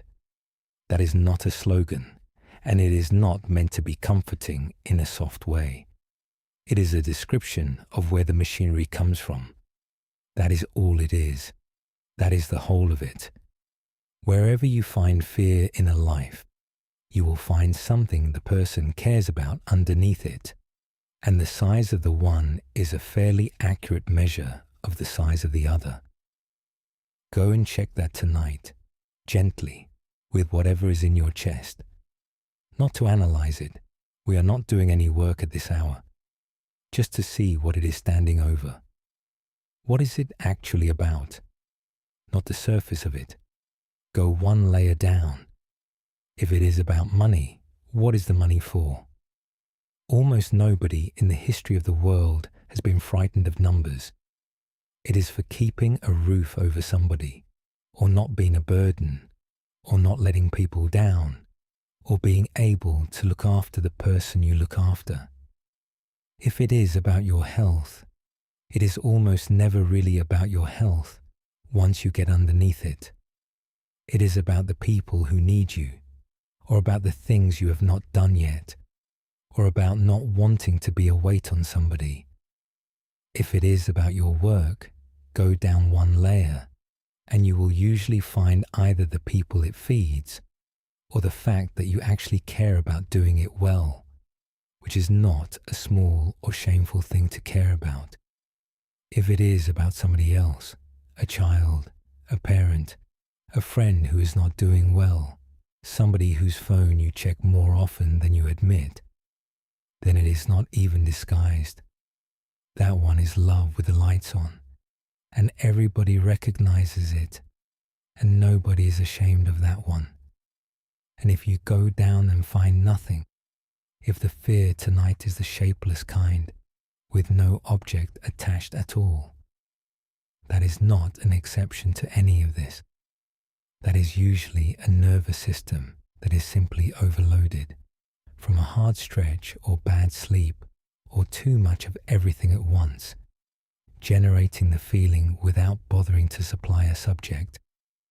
That version deserves more kindness, rather than less, because there is not even a story to argue with. Every single time, underneath the fear, there is something you value. The machinery is not malfunctioning. It is doing exactly what it was built to do, standing guard over the things that matter to you badly at the wrong hour with the wrong tools. And this changes something important, which is how you are treating yourself tonight. Because a great many people lying awake are not just frightened, they are ashamed of being frightened. There is a second layer on top, a low commentary running underneath everything. Why am I like this? Other people cope. I should be stronger. This is pathetic. I am 46 years old. That commentary is worth putting down. And here is the reason. And it is not a soft one. A frightened person is, almost always, a loving person who is tired. Say that one again slowly, because for a lot of people, it is the first time anybody has put it that way round. And it lands somewhere that the arguments do not reach. Not a weak one, not a broken one. Somebody with something at stake, whose alarm system is doing overtime in the dark, because it cannot tell the difference between 2 in the morning and a genuine emergency, and who has not slept properly, and therefore has none of the resources that make daylight fear manageable. The shepherd's stomach at 2 in the morning was not a character flaw and never had been. It was 31 years of caring about animals, showing up on schedule at 2 in the morning in a warm shed in March. Now, one honest thing, because this teaching can be misused. Buddhism does have a great deal to say about attachment and about the fact that our grip on things is where suffering enters. That is real, and we have talked about grip in other ways. But nobody in this tradition worth listening to has ever suggested that the solution is to care less about the people in your life. And anybody who tells you otherwise has misunderstood something badly. You are not going to stop loving your people in order to sleep better tonight, or any night. That is not the trade. It was never on offer, and you would be right to refuse it. And it is worth noticing that the tradition's own examples are not people who stopped caring. They are people who went on getting up and cooking and looking after each other and burying their dead and being sad when sad things happened. What is on offer is smaller. To stop adding the shame, to recognize the fear as what it is, the shadow cast by something you value, standing in the wrong light at the wrong hour, and to stop fighting yourself about it on top of everything else. And it is worth being specific about that second layer, because it is very easy to leave running without ever noticing it is on. Listen for it. It sounds like a tone rather than a sentence. A low disapproval underneath the actual worry. It compares you with other people who appear to manage. It brings up other times you were frightened as evidence. It calculates how tired you are going to be tomorrow and holds you responsible for that as well. None of that is the fear. All of it is commentary, and none of it has ever helped anybody sleep or cope or handle anything at all. Let us do that now, if it comes easily. Put a hand on your chest, if you would like to, or on your stomach, or wherever the feeling actually is in you, or simply bring your attention there, and instead of arguing with it, see if you can say silently something like, Of course I'm frightened about this. Look what it is attached to. Look what I would have to not care about in order not to feel this. 2 words, and they do more than an hour of arguing with yourself has done tonight. That is not resignation, and it is not self-pity. It is accuracy. It is the same thing the shepherd said about his own stomach at 2 in the morning. Of course, I mind about them, and notice what leaves when the shame goes, because it is usually more than people expect. The fear may stay, but there is usually a whole second weight sitting on top of it, made of self-criticism and comparison, and the sense of being a person who should be handling this better. And that layer is optional, and it is quite often heavier than the fear underneath. Let us rest here for a while without that second weight. Let the shoulders come down, let the arms be heavy, let the hands lie open, or one of them resting on your chest, whichever is easier. Let the jaw come apart, and the tongue rest low in the mouth, and the space between the eyebrows go smooth and wide. Let the breath come in and go out, and let the out-breath be the longer of the two without you arranging it. Let the room be dark and warm around you. Let the night be as long as it turns out to be. There is nothing wrong with you tonight. There is somebody in a warm, dark room who cares about several things very much, and whose alarm has gone off at an unhelpful hour, and who is doing perfectly well. When you are ready, we will go on together, because there is one more thing to try, and it is the strangest instruction in this entire night, and I want to be careful about how I hand it to you. We have talked about looking at fear from a distance and checking the room and putting down the rehearsals. All of that is about the story. There is one more move, which is about the feeling itself, and it comes from a beekeeper who cannot do his job while braced. Let us go and stand in an orchard in July at a safe distance and watch a boy learn something about not flinching. It is the middle of July, and the orchard has that heavy green stillness that orchards get in the afternoon, and there is a sound coming from the far corner that the boy has never heard properly before. He is 12 years old, and it is the first time, and he's been looking forward to this for a fortnight, and is now no longer sure why. He's wearing a suit that is much too big for him, borrowed, with the gloves turned back twice at the wrist, and he is standing about 15 feet away from 4 hives, and has been told to stay there until he is asked to come closer. The old man is his great-uncle. He has kept bees since before the war, in the same corner of the same orchard, and he does not believe in explaining things in advance and never has.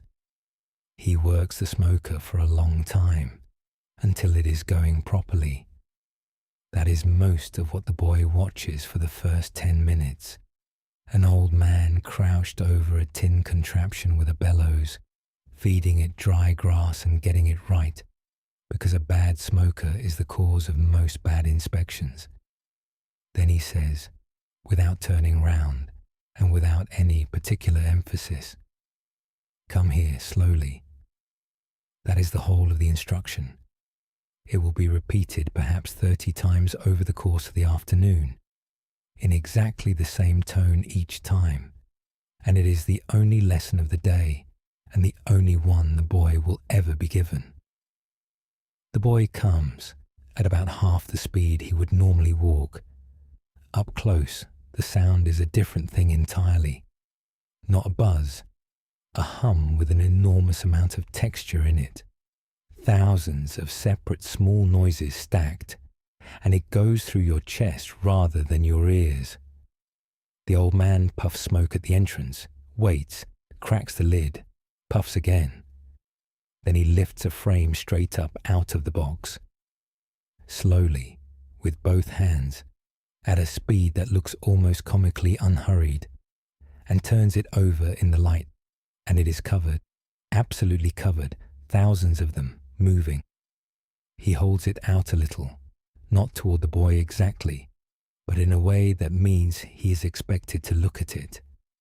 and a bee comes off the frame and lands on the boy's wrist, on the bare strip where the glove has ridden down, and walks. Everything in him wants to move immediately, and the wanting arrives about half a second before any thought about it does. Everybody who has done this knows that feeling, and no amount of knowing takes it away.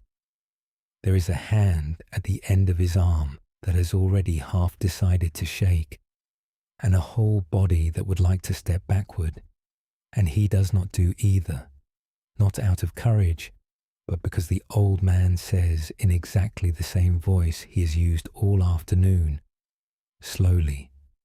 It is a strange sensation. 6 small points of contact, lighter than anybody expects, deliberate, entirely uninterested in him. So he stands there with his heart going and a bee walking on his wrist for what is probably 4 seconds and feels like a minute, and then it lifts off and goes, without any fuss, back toward the frame. And the old man says the thing he says. They do not mind you, he says. They have no interest in you at all. They mind the jerk. He puts the frame back in the same unhurried way and takes another one and goes on. You cannot work bees braced, he says, half to himself, in the way of a man who has said a thing so many times that he no longer knows whether he is teaching or just talking. A brace man moves in jerks. He does not know he is doing it. His hands go quick. He knocks the frame. He breathes at them. He swats without deciding to. And then he gets stung. And he decides bees are dangerous. And he's right about the wrong thing. The boy, who is 12 and honest and has not yet learned to pretend, says, "But how do I not be frightened?" And the old man says, "You will be frightened. Be frightened slowly." That is the line, and it is the reason we have come to an orchard in July. There is a detail from that first afternoon he has never forgotten, which is that at no point did the old man tell him not to be afraid. Not once. Not they will not hurt you. Not there is nothing to worry about. Not relax. He simply said slowly, 30 times, in the same voice, and let the boy be exactly as frightened as he was while doing it correctly. He was stung, of course. Not that day, but the following week, on the back of the hand, and he made a noise, and the old man told him, without any sympathy whatsoever, to walk away from the hives first and do the rest of it out of earshot, and he did, and it swelled and throbbed for a couple of hours, and itched for 2 days, and then it stopped, and there was nothing there at all. And what he noticed, and he was 12, so he noticed it in a wordless sort of way that took him another 20 years to say properly, was that the sting had been smaller than the fear of the sting, considerably smaller. He had spent 2 weeks with a low-grade dread of a thing that turned out to be about 90 minutes of ordinary discomfort and a bit of swelling. He kept bees for the rest of his life. And what he came to understand much later, in his 50s, with his own hives and his own smoker and his own habit of getting it going properly before he did anything else, was that the old man had not been teaching him about bees at all, or rather, he had been teaching him about bees entirely and only, and the rest had come along by itself, as it does, slowly, with both hands, without swatting. Come back now, gently, to your own room, to the dark and the weight of the blankets, and the breath moving quietly in and out. Now, this is the strangest suggestion in the whole of tonight, and I want to hand it to you carefully. Everything we have done so far has been about the story, naming it, checking the room, putting down the rehearsal, seeing what the fear is standing over. This one is about the feeling itself, and the instruction is, instead of pushing it away, turn toward it slowly and get curious about what it actually is. And before that goes any further, the important part, only if it comes easily. If turning toward the feeling makes it sharper, stop. If you have ever had a panic attack, or if what is in your chest tonight is very large, or if you are in the middle of something genuinely raw, do not do this exercise tonight. It is not the hour for it, and this is a recording rather than a person, and it cannot see you or tell how you are doing.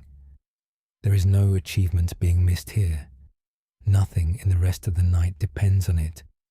If any of that applies, skip it entirely.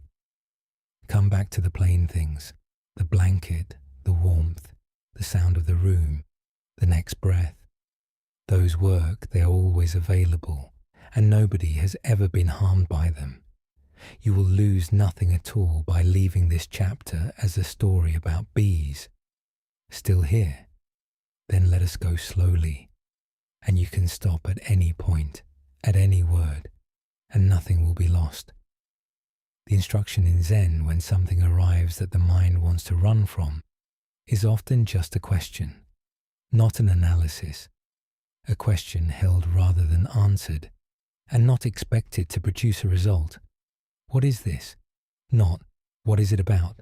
Not, why is it happening? Not, what does it mean about me, or about tomorrow, or about the sort of person I am? Simply, what is this thing as a sensation right now? And you go and look, the way the old man lifts a frame, slowly, with both hands, without flinching, and without doing anything to it.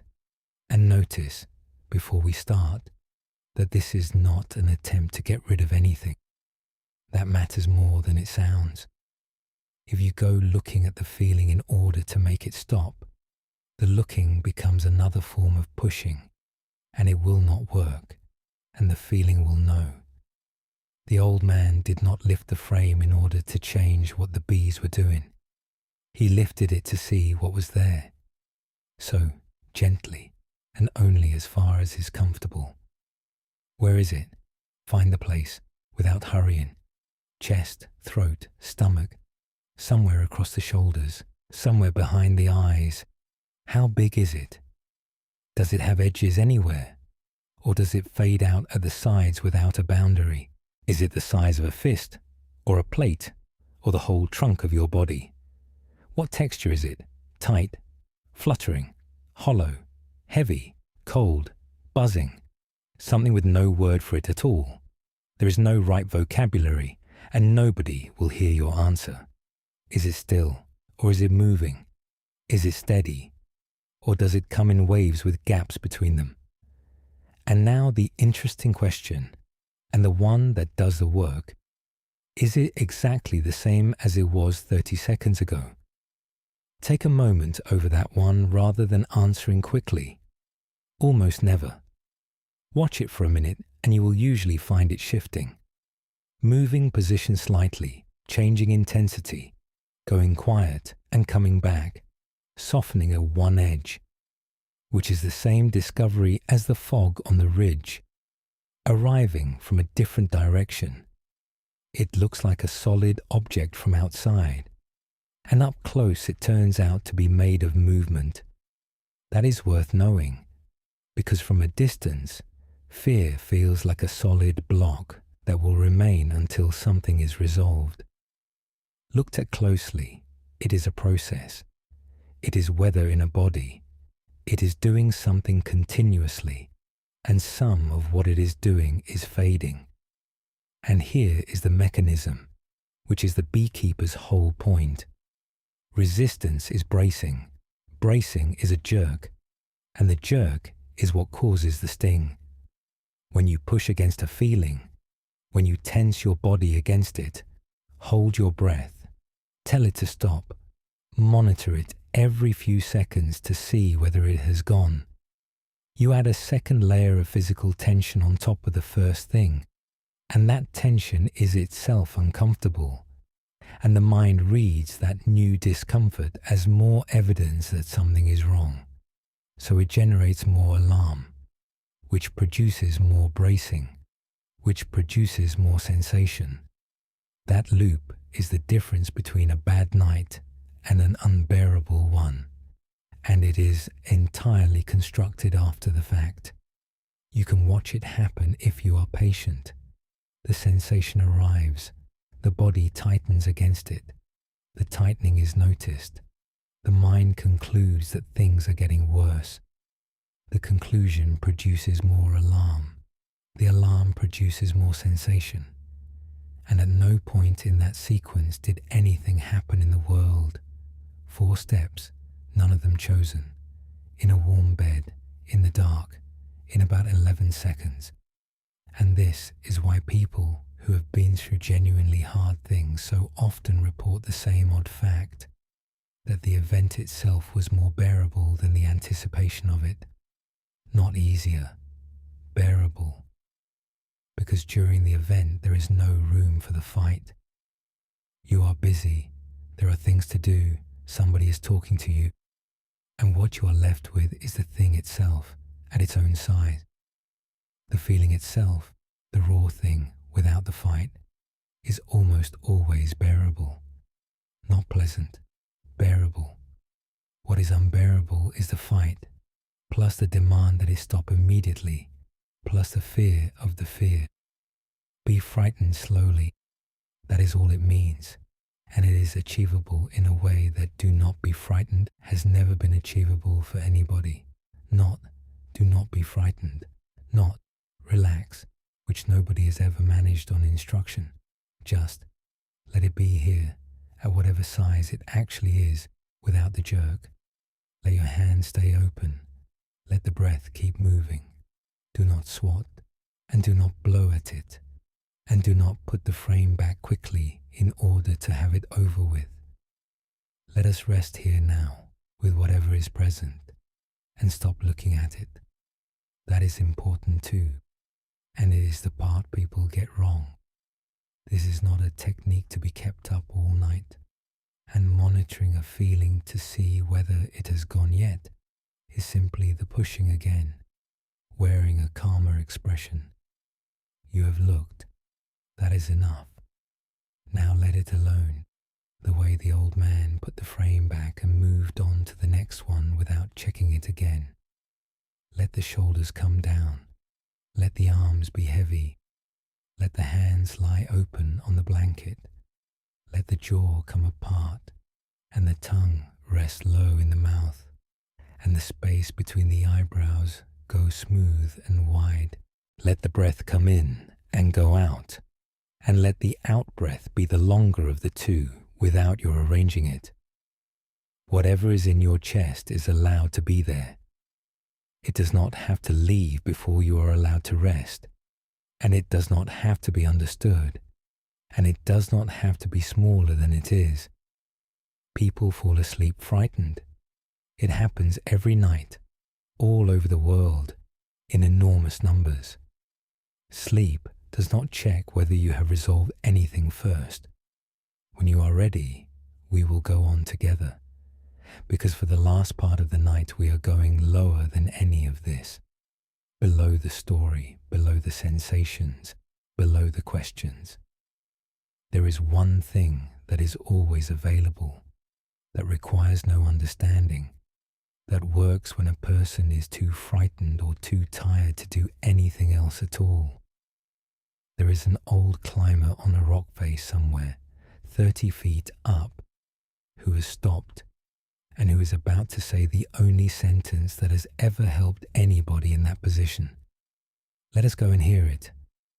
She is 30 feet up on an easy route on a warm afternoon in June, and she has stopped, not paused, stopped, in the way that has a proper name among people who do this, which is gripped, and which everybody who has ever climbed has been at least once and usually more.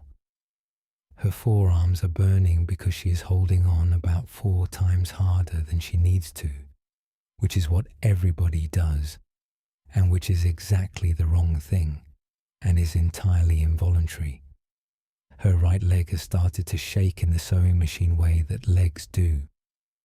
A fast, involuntary judder that has nothing to do with courage when they have been standing on a small edge for too long, with too much weight in the wrong place. She has stopped looking for the next hold. She has stopped looking anywhere at all, except at a patch of rock about 6 inches from her face, which contains no useful information and which she is examining with enormous attention. It is her second time ever on real rock, as opposed to a wall with coloured holds and a floor made of foam. It is the easy route. Genuinely easy. The sort of thing that people take children up on a Sunday, with holes the size of bookshelves if you know where to look for them. The rope is above her, running through an anchor she watched him build, and there is a man on the other end of it who has been climbing for 51 years and has caught several hundred people falling off things considerably harder than this. She is, by any reasonable measure, in no danger at all, none of which is the slightest use to her at this particular moment, and she knows every word of it, and knowing it changes nothing at all, because what she has just done, and what everybody does at some point on every route they have ever been frightened on, is look up. She looked up and saw the whole of the rest of it at once, the 60 feet still to go, the bulge above her that she cannot see over, the fact that she has no idea what is up there, or whether she can do any of it, the walk back down afterward, all of it arriving in one piece and at the same time, and the whole thing became a wall in exactly the way the fog on the ridge was a wall.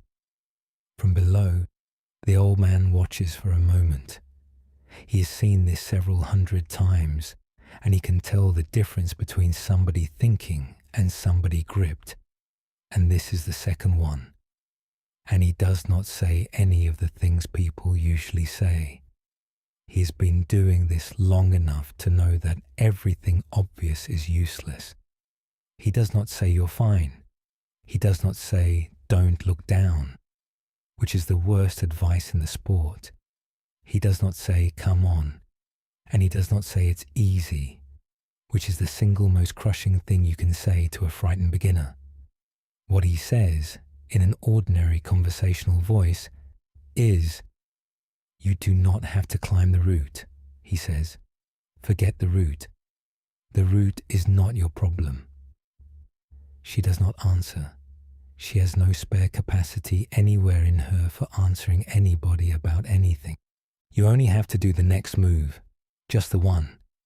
That is all anybody has ever done on any route, including everybody you have ever admired. A pause. He's in no hurry whatsoever, and it shows. "Right foot," he says. "There is a good edge about 8 inches up and slightly right of where you have got it now. Feel for it with your toe. Do not look for it. You will not see it from where you are. Feel for it." And she does it, because there is nothing else to do, and because being given one small instruction is an enormous relief, and her boot finds something almost immediately. Stand on it, straighten that leg, get your weight on your feet, not your arms. She stands up on it, and it holds, because it is a good edge, and he knew it was there. Her forearms stop screaming almost immediately, because they are no longer holding a body that legs should be holding. Good. Now shake your left arm out. Just hang it straight down and let the blood go back into it. 3 seconds. Do not do anything else. She does, and that is how it goes, for another 60 feet, for about 25 minutes. He never once mentions the top. He never says nearly there or just a bit further, or any of the phrases that sound encouraging and actually put the whole route back in front of somebody who has just managed to put it down. He gives her one move, then the next one, then a rest, a proper one. 30 seconds of standing on both feet with her arms hanging down. Then another move. Twice she says she cannot. Both times he says, "All right, then just stand there. There is no hurry, and I've got all afternoon and nothing else to do." And both times, within a minute, she does the move, and she arrives at the top, in the sunshine, having never at any point climbed the route, having only ever, in the entire 25 minutes, done the next thing. Afterward, sitting on the grass at the top with her hands shaking in the pleasant way they do when it is over, drinking something out of a flask, she asked him whether everybody does that. Freezes. Everyone. Every single one. And the good ones still do. And anybody who tells you otherwise is either lying or has not done anything hard for a while. Why? Because you looked up, he says. That is all. Nobody has ever been frightened by the move they are on. It is not possible. The move you are on is either doable or it is not, and you find out in about a second. People are frightened by the accumulated total of everything they have not done yet, which is not a thing that exists anywhere except in your head, because you will never once be asked to do it all at the same time. She asked him one more thing on the walk down, which he answered better than she expected, whether he still got frightened after 51 years. On hard ground, yes, properly sometimes. He shifted the rope on his shoulder. The difference is that I stopped treating it as information about whether I can do the move. It used to feel like a verdict. Now it is more like whether I notice it, and I carry on doing the next thing, and it comes and goes while I am busy. She thought about that a great deal over the following years, mostly in situations that had nothing whatsoever to do with rock. Come back now, gently, to your own room, to the dark and the weight of the blankets, and the breath moving quietly in and out. We are at the last part of the night now, and it is the simplest. Everything we have talked about, naming it, checking the room, putting down the rehearsal, seeing what it stands over, meeting it slowly. All of that requires something of you. Attention, at least. A bit of willingness.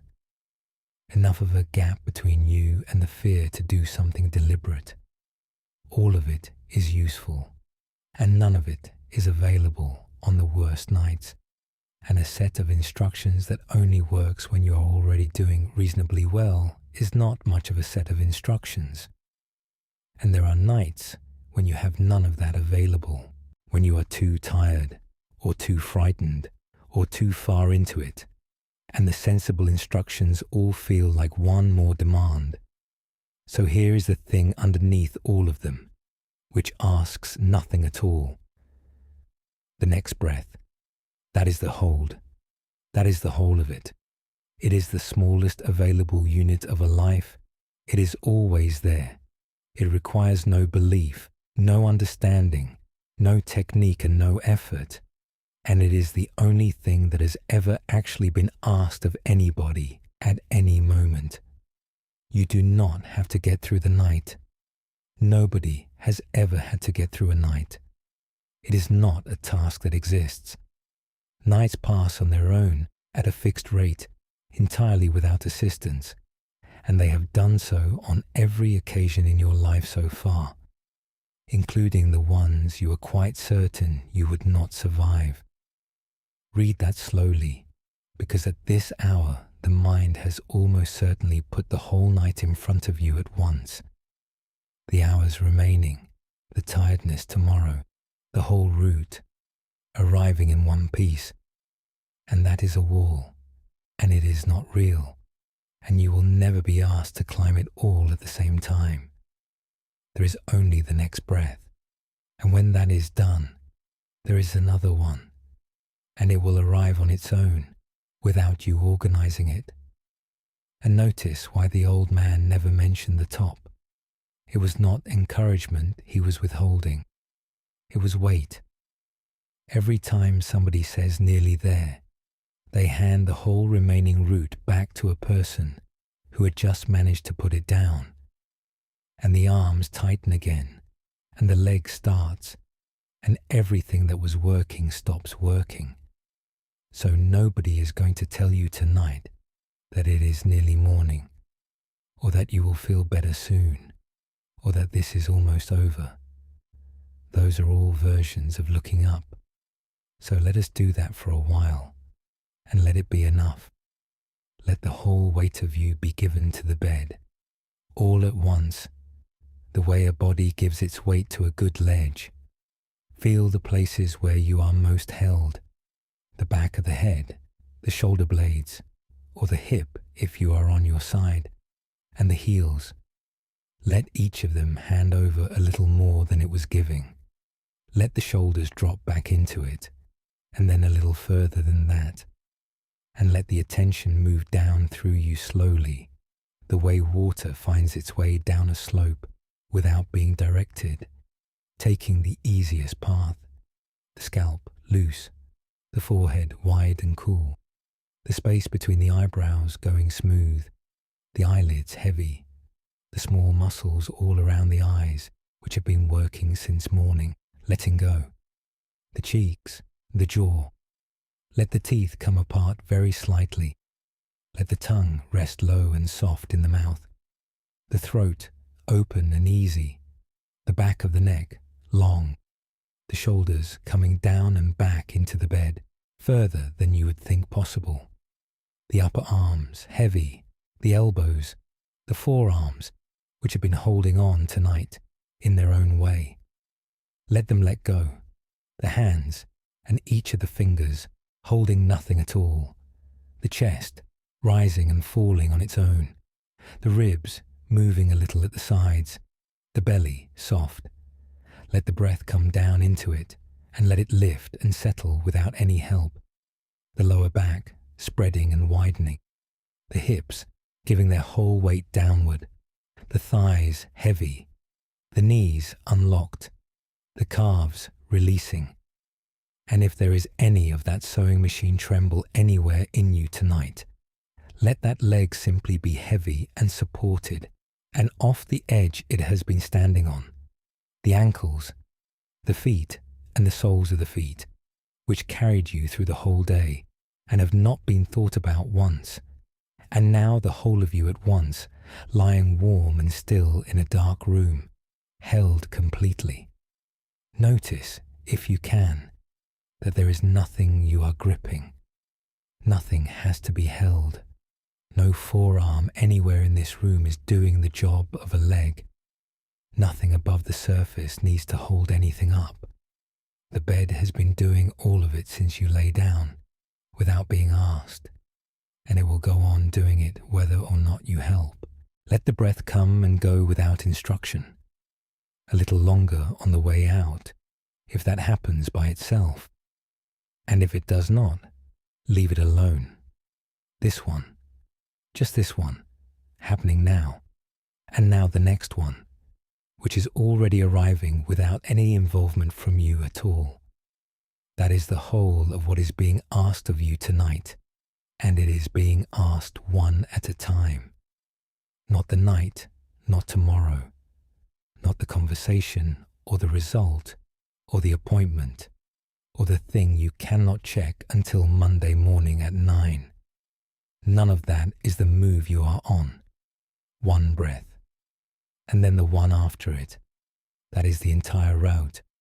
If the mind goes up and looks at the whole route again, as it will several times, probably within the next few minutes, you do not have to be annoyed with it.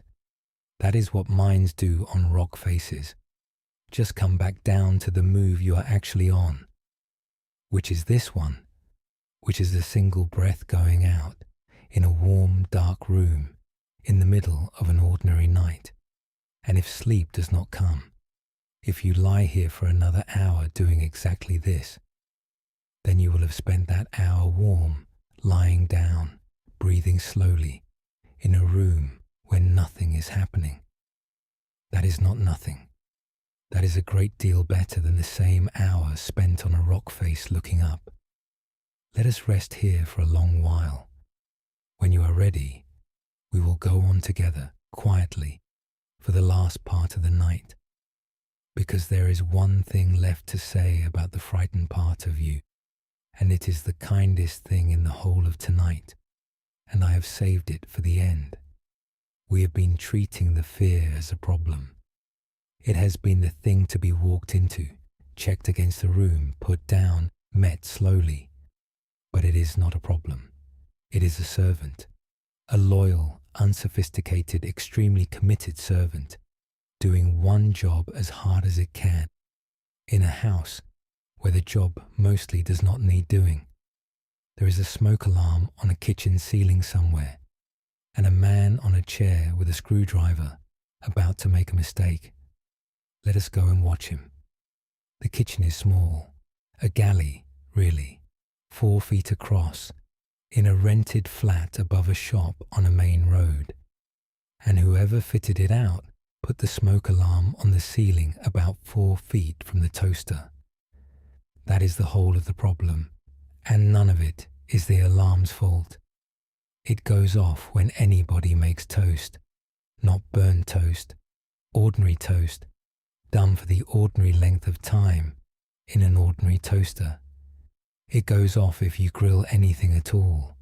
It went off once when somebody ran a very hot bath with the bathroom door open, which he had not previously known was a thing that could happen and which he mentioned to people for years afterward. It is not, in other words, a badly made alarm. It is an excellent alarm in an idiotic position, which is a different problem entirely and has a different solution. And it is not a polite noise. It is the noise, that particular pulsing electronic shriek, designed by people who understood that in a real fire, a person needs to be woken from deep sleep and made to move immediately, and which is therefore engineered to be as close to unbearable as a domestic object is permitted to be. 4 times in 1 week, once at 6:30 in the morning. 4 times of standing on a kitchen chair in his socks, waving a tea towel at the ceiling with his ears ringing, and the neighbours no doubt delighted. And on the Thursday, after the 4th time, he got a chair and a screwdriver and took the battery out. He did not remove the alarm. He wants that on the record in the way that people do. He left it up there on the ceiling, looking exactly like a working smoke alarm with nothing in it. He told himself it was temporary. He told himself he would get a different one or move it or ring the landlord. He was going to sort it out at the weekend, and for about 5 weeks it was wonderful. You cannot overstate how much better that kitchen became overnight. He could make toast like a normal person.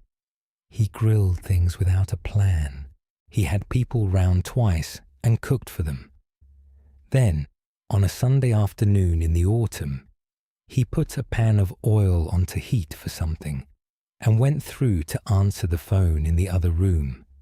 It was his sister, and it was one of those calls, the kind where you sit down without noticing that you have. And he sat down on the arm of the sofa with his back to the kitchen door.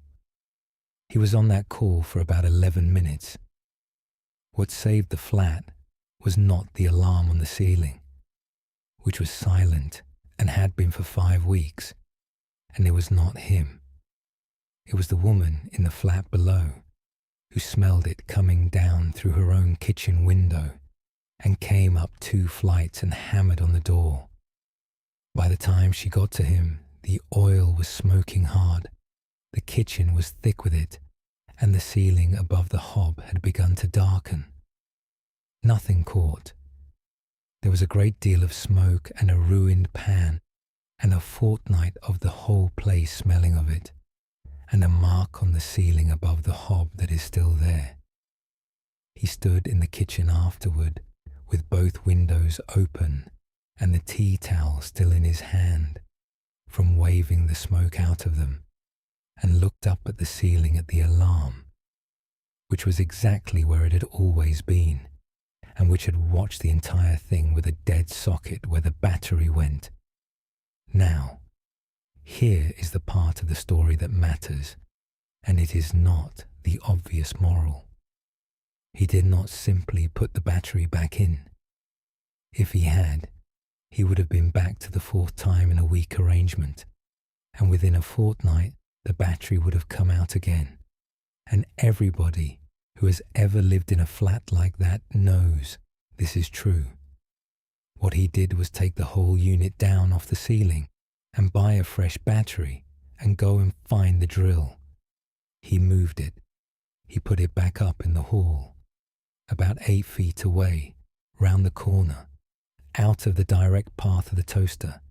Same alarm, same sensitivity, same manufacturer, same model, same appalling shriek. Nothing about the device was changed at all. He told that story for years afterward, mostly against himself, and noticed that everybody who heard it said the same thing at the same point. Why did you not just move it in the first place? And the honest answer, which he gave eventually, was that it had never occurred to him that the alarm and its position were two separate problems. He had experienced it as a single fact. This alarm is unbearable, and there are only two things a person can do with an unbearable fact: put up with it or get rid of it. The third option required seeing that the shrieking was not the alarm being wrong. It was the alarm being right, about the wrong distance. It has never once gone off at toe since, and it would still wake him from the deepest sleep he has ever had if there were a fire in that flat at 4 a.m. Come back now, gently, to your own room, to the dark and the weight of the blankets and the breath moving quietly in and out. Here is the last idea of the night, and I have kept it until now because everything else makes more sense once you have it. The frightened part of you is not your enemy. It is not a weakness or a flaw in your character, or evidence of anything at all about the sort of person you are. It is a smoke alarm. It has one job, only one, and it has never had any other. It has had that job for a very long time, considerably longer than you have had a name or a language or a mortgage. It performs that job with total commitment at any hour, in any weather, and with absolutely no judgment whatsoever, because judgment is not what it is for and never has been, and it is deliberately, by design, and with enormous care, oversensitive. That is worth understanding properly rather than resenting. An alarm that only went off when it was completely certain would be a useless alarm, because certainty arrives too late. So it errs hugely, systematically, on purpose, toward the false positive. 100 shrieks at toast are considered an acceptable price for one shriek at 4 a.m. when it matters. A false alarm cost you an unpleasant few minutes and a tea towel. A missed alarm, in the world this thing was built for, cost everything once, and there was no second attempt. That is not a flaw in you. That is the specification, and you are alive partly because of it. Every single person you have ever admired for their calm has exactly the same device fitted in exactly the same ceiling. Some of them have it further from the toaster, and some of them have simply had an easier kitchen. So there are two mistakes available, and most people spend their lives alternating between them. The first is to obey it, to take the shriek as evidence, to treat every shriek as information, to get up, to act, to believe the content, to reorganize your life around the alarm's opinion. That is exhausting, and it makes the alarm louder rather than quieter, because a device that gets a full emergency response every single time it sounds learns nothing whatsoever about proportion. People who live this way are often the most conscientious people you know. They are not weak and they are not dramatic. They simply believe the alarm every time because it is very loud and because once, years ago, it was right. The second is to rip the battery out. That is the more tempting one at this hour, and it takes a great many forms, most of which do not look like ripping a battery out.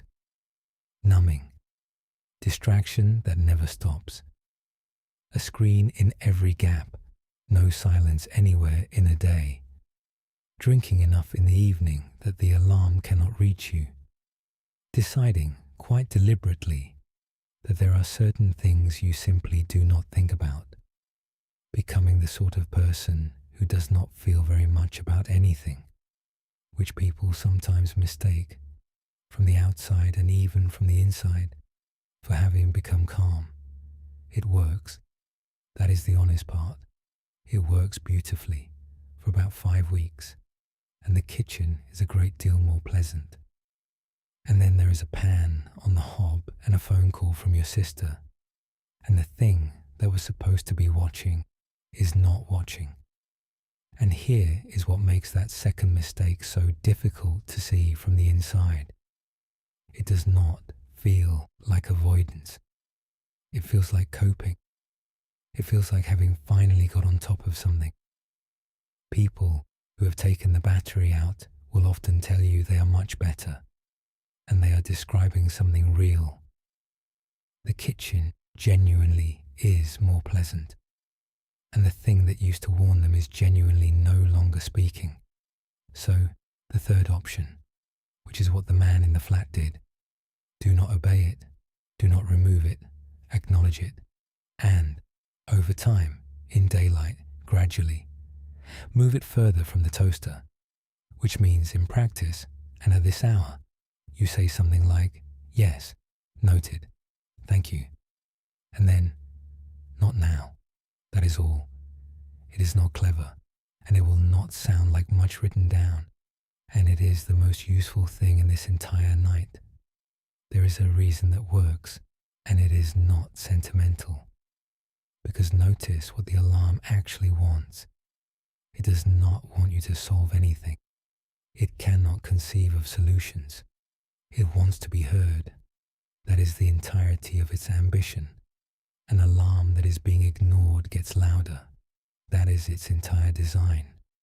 An alarm that has been acknowledged has, in some obscure way, done its job. So tonight, instead of arguing with it, or obeying it, or trying to make it stop, turn toward whatever is frightened in you, not to examine it, and not to fix it, and simply tell it that you have heard it, that you know it is there, that it is doing its job and you are not angry with it, and then tell it, without heat, that there is nothing to be done about any of it before the morning, which is true, and which it does not know and cannot know, because a smoke alarm has no concept of Tuesday, or of offices being shut, or of the difference between 2 in the morning and 9:30. And what does further from the toaster mean, for a person rather than a ceiling? It means the things this whole night has been made of, naming the thing rather than circling it, checking the room instead of the imagined future, doing the worrying in daylight, where it can produce something, rather than at 2 in the morning where it cannot, getting the actual information, the appointment, the phone call, the person who knows, sleeping, eating, and not deciding anything important at 3 in the morning. None of that removes the alarm. All of it moves it away from the toaster. And it takes a while. That should be said honestly. The alarm has been where it is for a long time, and it does not learn quickly, and there will be plenty of nights ahead when it goes off at toast regardless. That is not failure. That is a device doing exactly what it was built to do, while it slowly gathers evidence that this particular kitchen is not usually on fire. Let us do that now, and then let the night have you. Bring your attention to wherever the fear sits, chest, stomach, throat, shoulders, and silently, in whatever words are yours, I hear you, not, you are wrong, not, go away, not, there is nothing to worry about, which nobody has ever believed from anybody. You are doing your job, thank you, which is not sarcastic, and which it has never once been told. Not tonight. You can say all four, or one of them, or none of them, and simply turn toward it for a second with something other than irritation. The words are not the active ingredient. Being heard is the active ingredient. Let the shoulders come down. Let the arms be heavy. Let the hands lie open on the blanket, holding nothing. Let the jaw come apart and the tongue rest low in the mouth, and the space between the eyebrows go smooth and wide.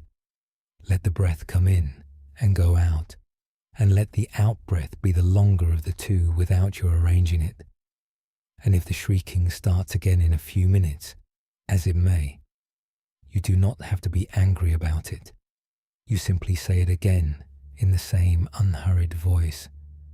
I hear you, not tonight. As many times as it takes, in a warm, dark room where nothing whatsoever is on fire, and where nothing has been on fire all evening. And notice that saying it does not require you to believe anything about tomorrow. You are not promising the frightened part that everything will be fine.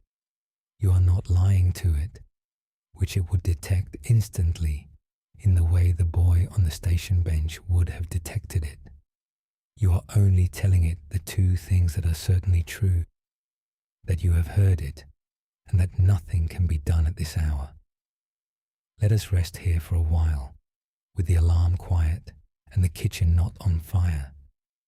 When you are ready, we will go on together, one last time, for the end of the night, because we began this evening on a ridge with something white coming up the valley, and we have not been back. There is a woman camped high up, above the cloud line, who has woken early for no reason, and has come out of the tent into the cold, and is looking down at a valley completely filled with fog from above in the first light. Let us go and stand up there with her and finish. She wakes at 10 to 5 for no particular reason, which happens on hills and almost nowhere else, and lies there for a while in the warmth of the sleeping bag, listening to nothing at all. There is no wind at all. That is what has woken her, in fact. Not a noise, but the absence of one, the tent having stopped doing what it had been doing all evening, which the sleeping part of her had apparently been monitoring. She lies there a while longer, arguing with herself about it. Then she gets out, because she's properly awake, and there is no point pretending otherwise, and puts a coat on over everything else, and unzips the door, and crawls out into air that is several degrees colder than she was expecting, and stands up, and stops, with one hand still on the tent pole and the zip half done up, because the whole of the valley is gone, not obscured, gone. Where the valley was, the whole of it, the road, the two villages, the river, the farm with the green roof, the 4 miles of ground she walked up yesterday. There is now a smooth white surface, absolutely level, stretching from the hillside below her feet, all the way across to the ridge on the far side and away down to the sea.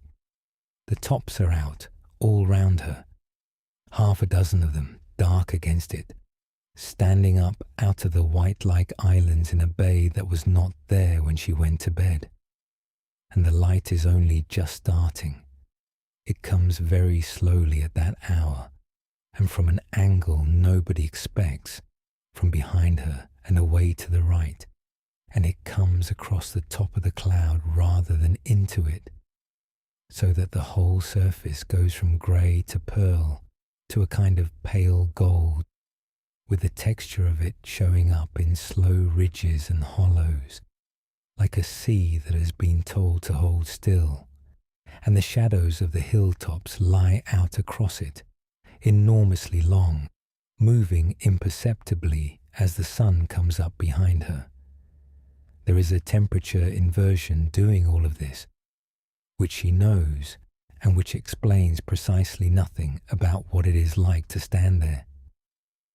She sits down on a rock with her hands inside her sleeves and watches it for about 40 minutes and does not take a photograph, because she has learned that photographs of this are always disappointing, and that taking one costs you about half of the thing you are trying to keep. And at some point, she thinks the thing that she came away with, she's been inside that. That is the thought. It arrives complete, the way they do at 5 in the morning on a hill. Not this particular cloud, but this exact stuff. She walked 2.5 miles through it on a ridge some years ago, terrified, with a compass in her hand and 30 yards of visible world. And from up here, it is one of the most beautiful things she has ever seen, and it is perhaps 30 feet deep, and it is made of nothing at all, of water and cold air and the particular shape of a valley on a still night. She thinks about the people underneath. Down in the villages under it, people are waking up to a grey, damp morning with a visibility down to about 100 yards, and are looking out of their windows and thinking that it is a miserable sort of day, and not one of them knows that 400 feet above their heads the sun is coming across the top of the same cloud and turning it gold. Nobody down there is wrong about anything. They simply cannot see it from where they are standing. She thought about the compass, and about how frightened she had been, and about the fact that she had genuinely believed for several minutes that she might not get off that ridge, and that the substance in which all of that had happened was from 400 feet higher up, this, not a metaphor, the same water vapor, the same afternoon's weather, seen from a different position.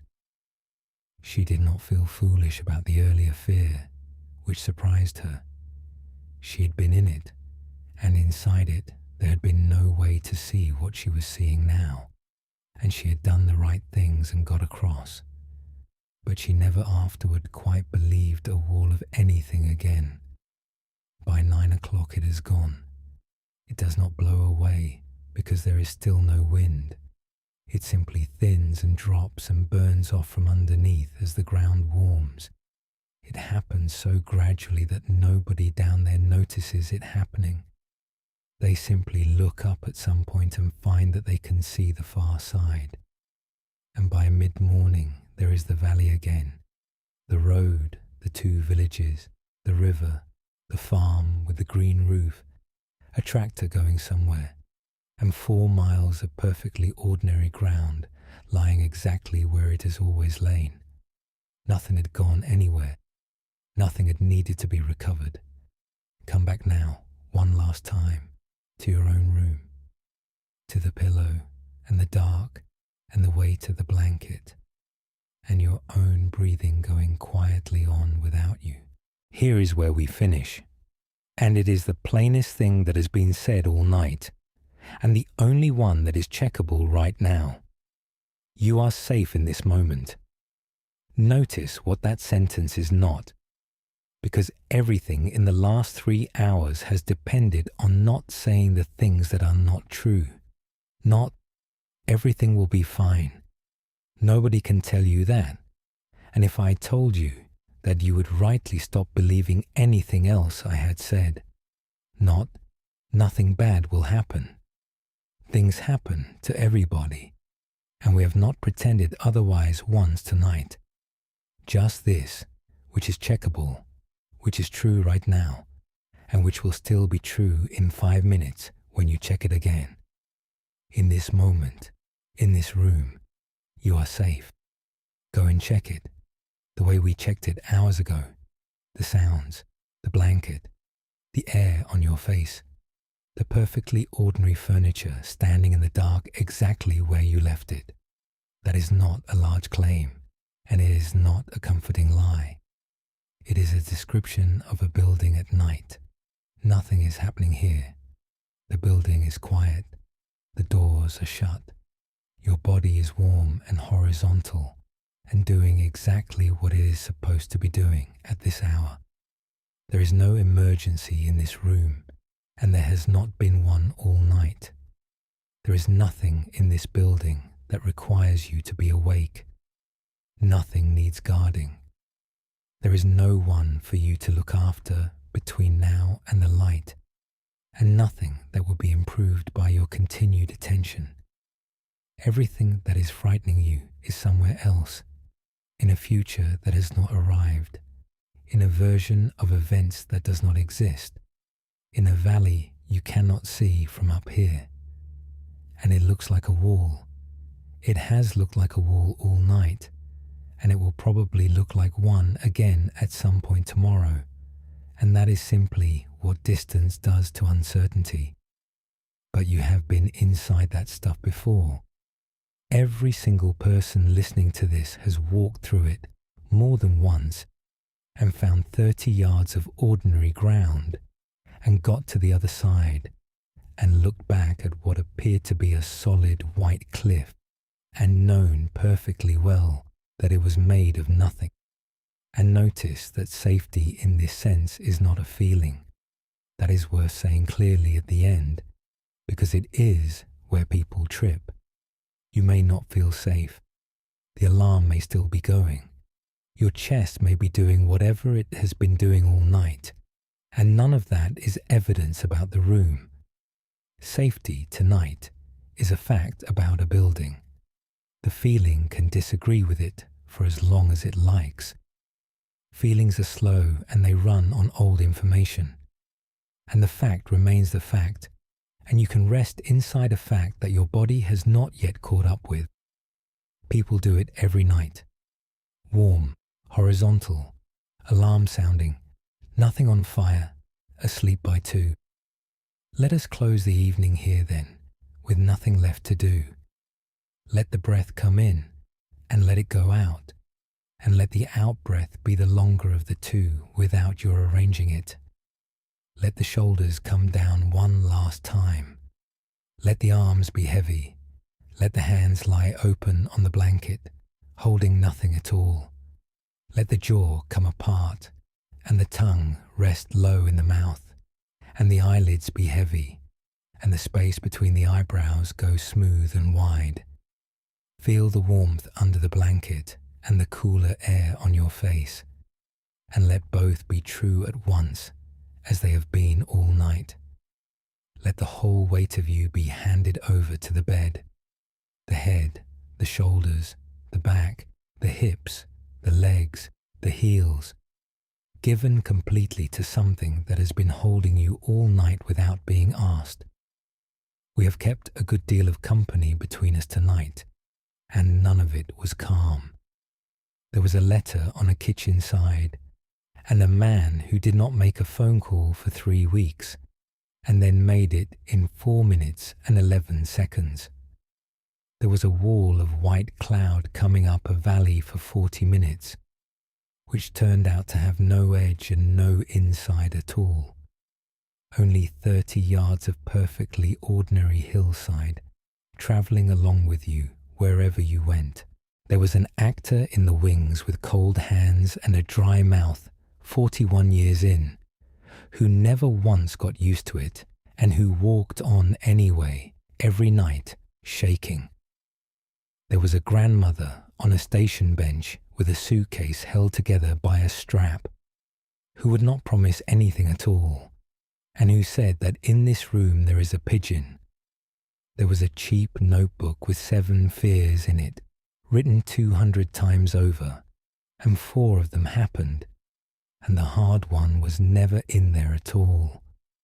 There was a shepherd walking a shed at 2 in the morning on the 9th day with his stomach going, who tried a year without it, and would rather have the stomach.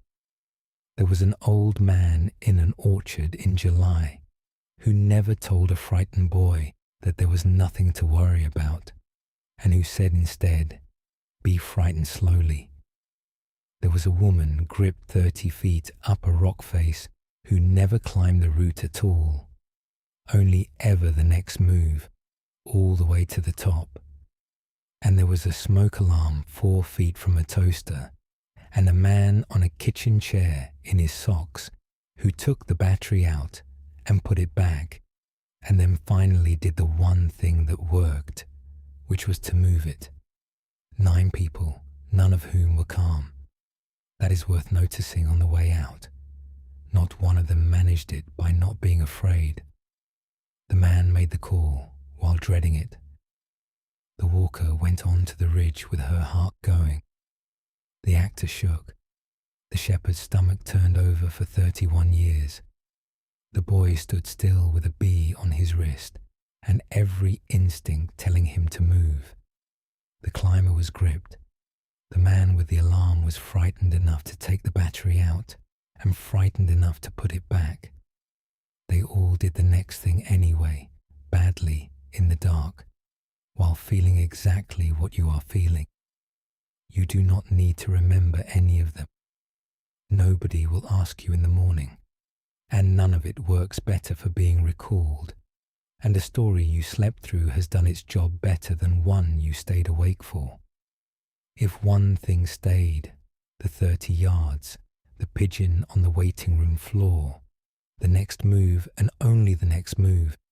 Be frightened slowly, I hear you, not tonight. Let that be enough. 1 is plenty. 1 is more than most nights leave behind. If nothing stayed at all, that is enough as well.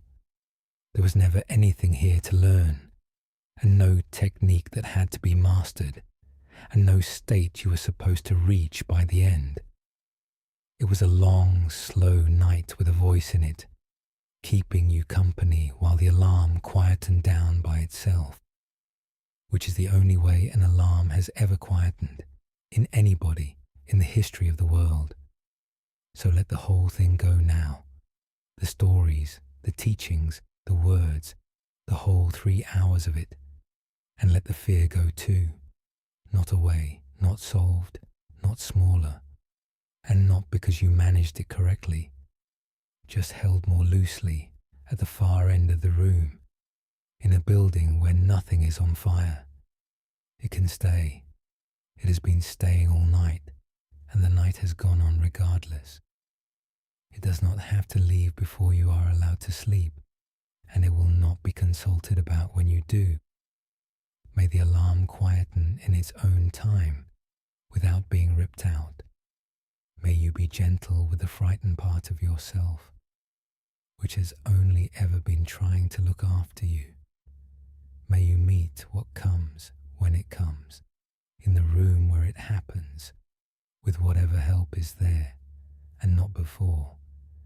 And may you rest now, in a night that is asking absolutely nothing of you and never was. Whatever you brought to bed tonight, you may set it down now at the far end of a dark room in a building where nothing at all is happening. It will still be there in the morning if you want it, and you will have daylight and information and other people, and it will be a different size. Thank you for spending these quiet hours here. It has been good to sit with you in the dark, and there is nothing at all left to do, and no need to remember a word of it. You are safe in this moment, and in this one, and in the one after that, which is the only way any of it has ever arrived.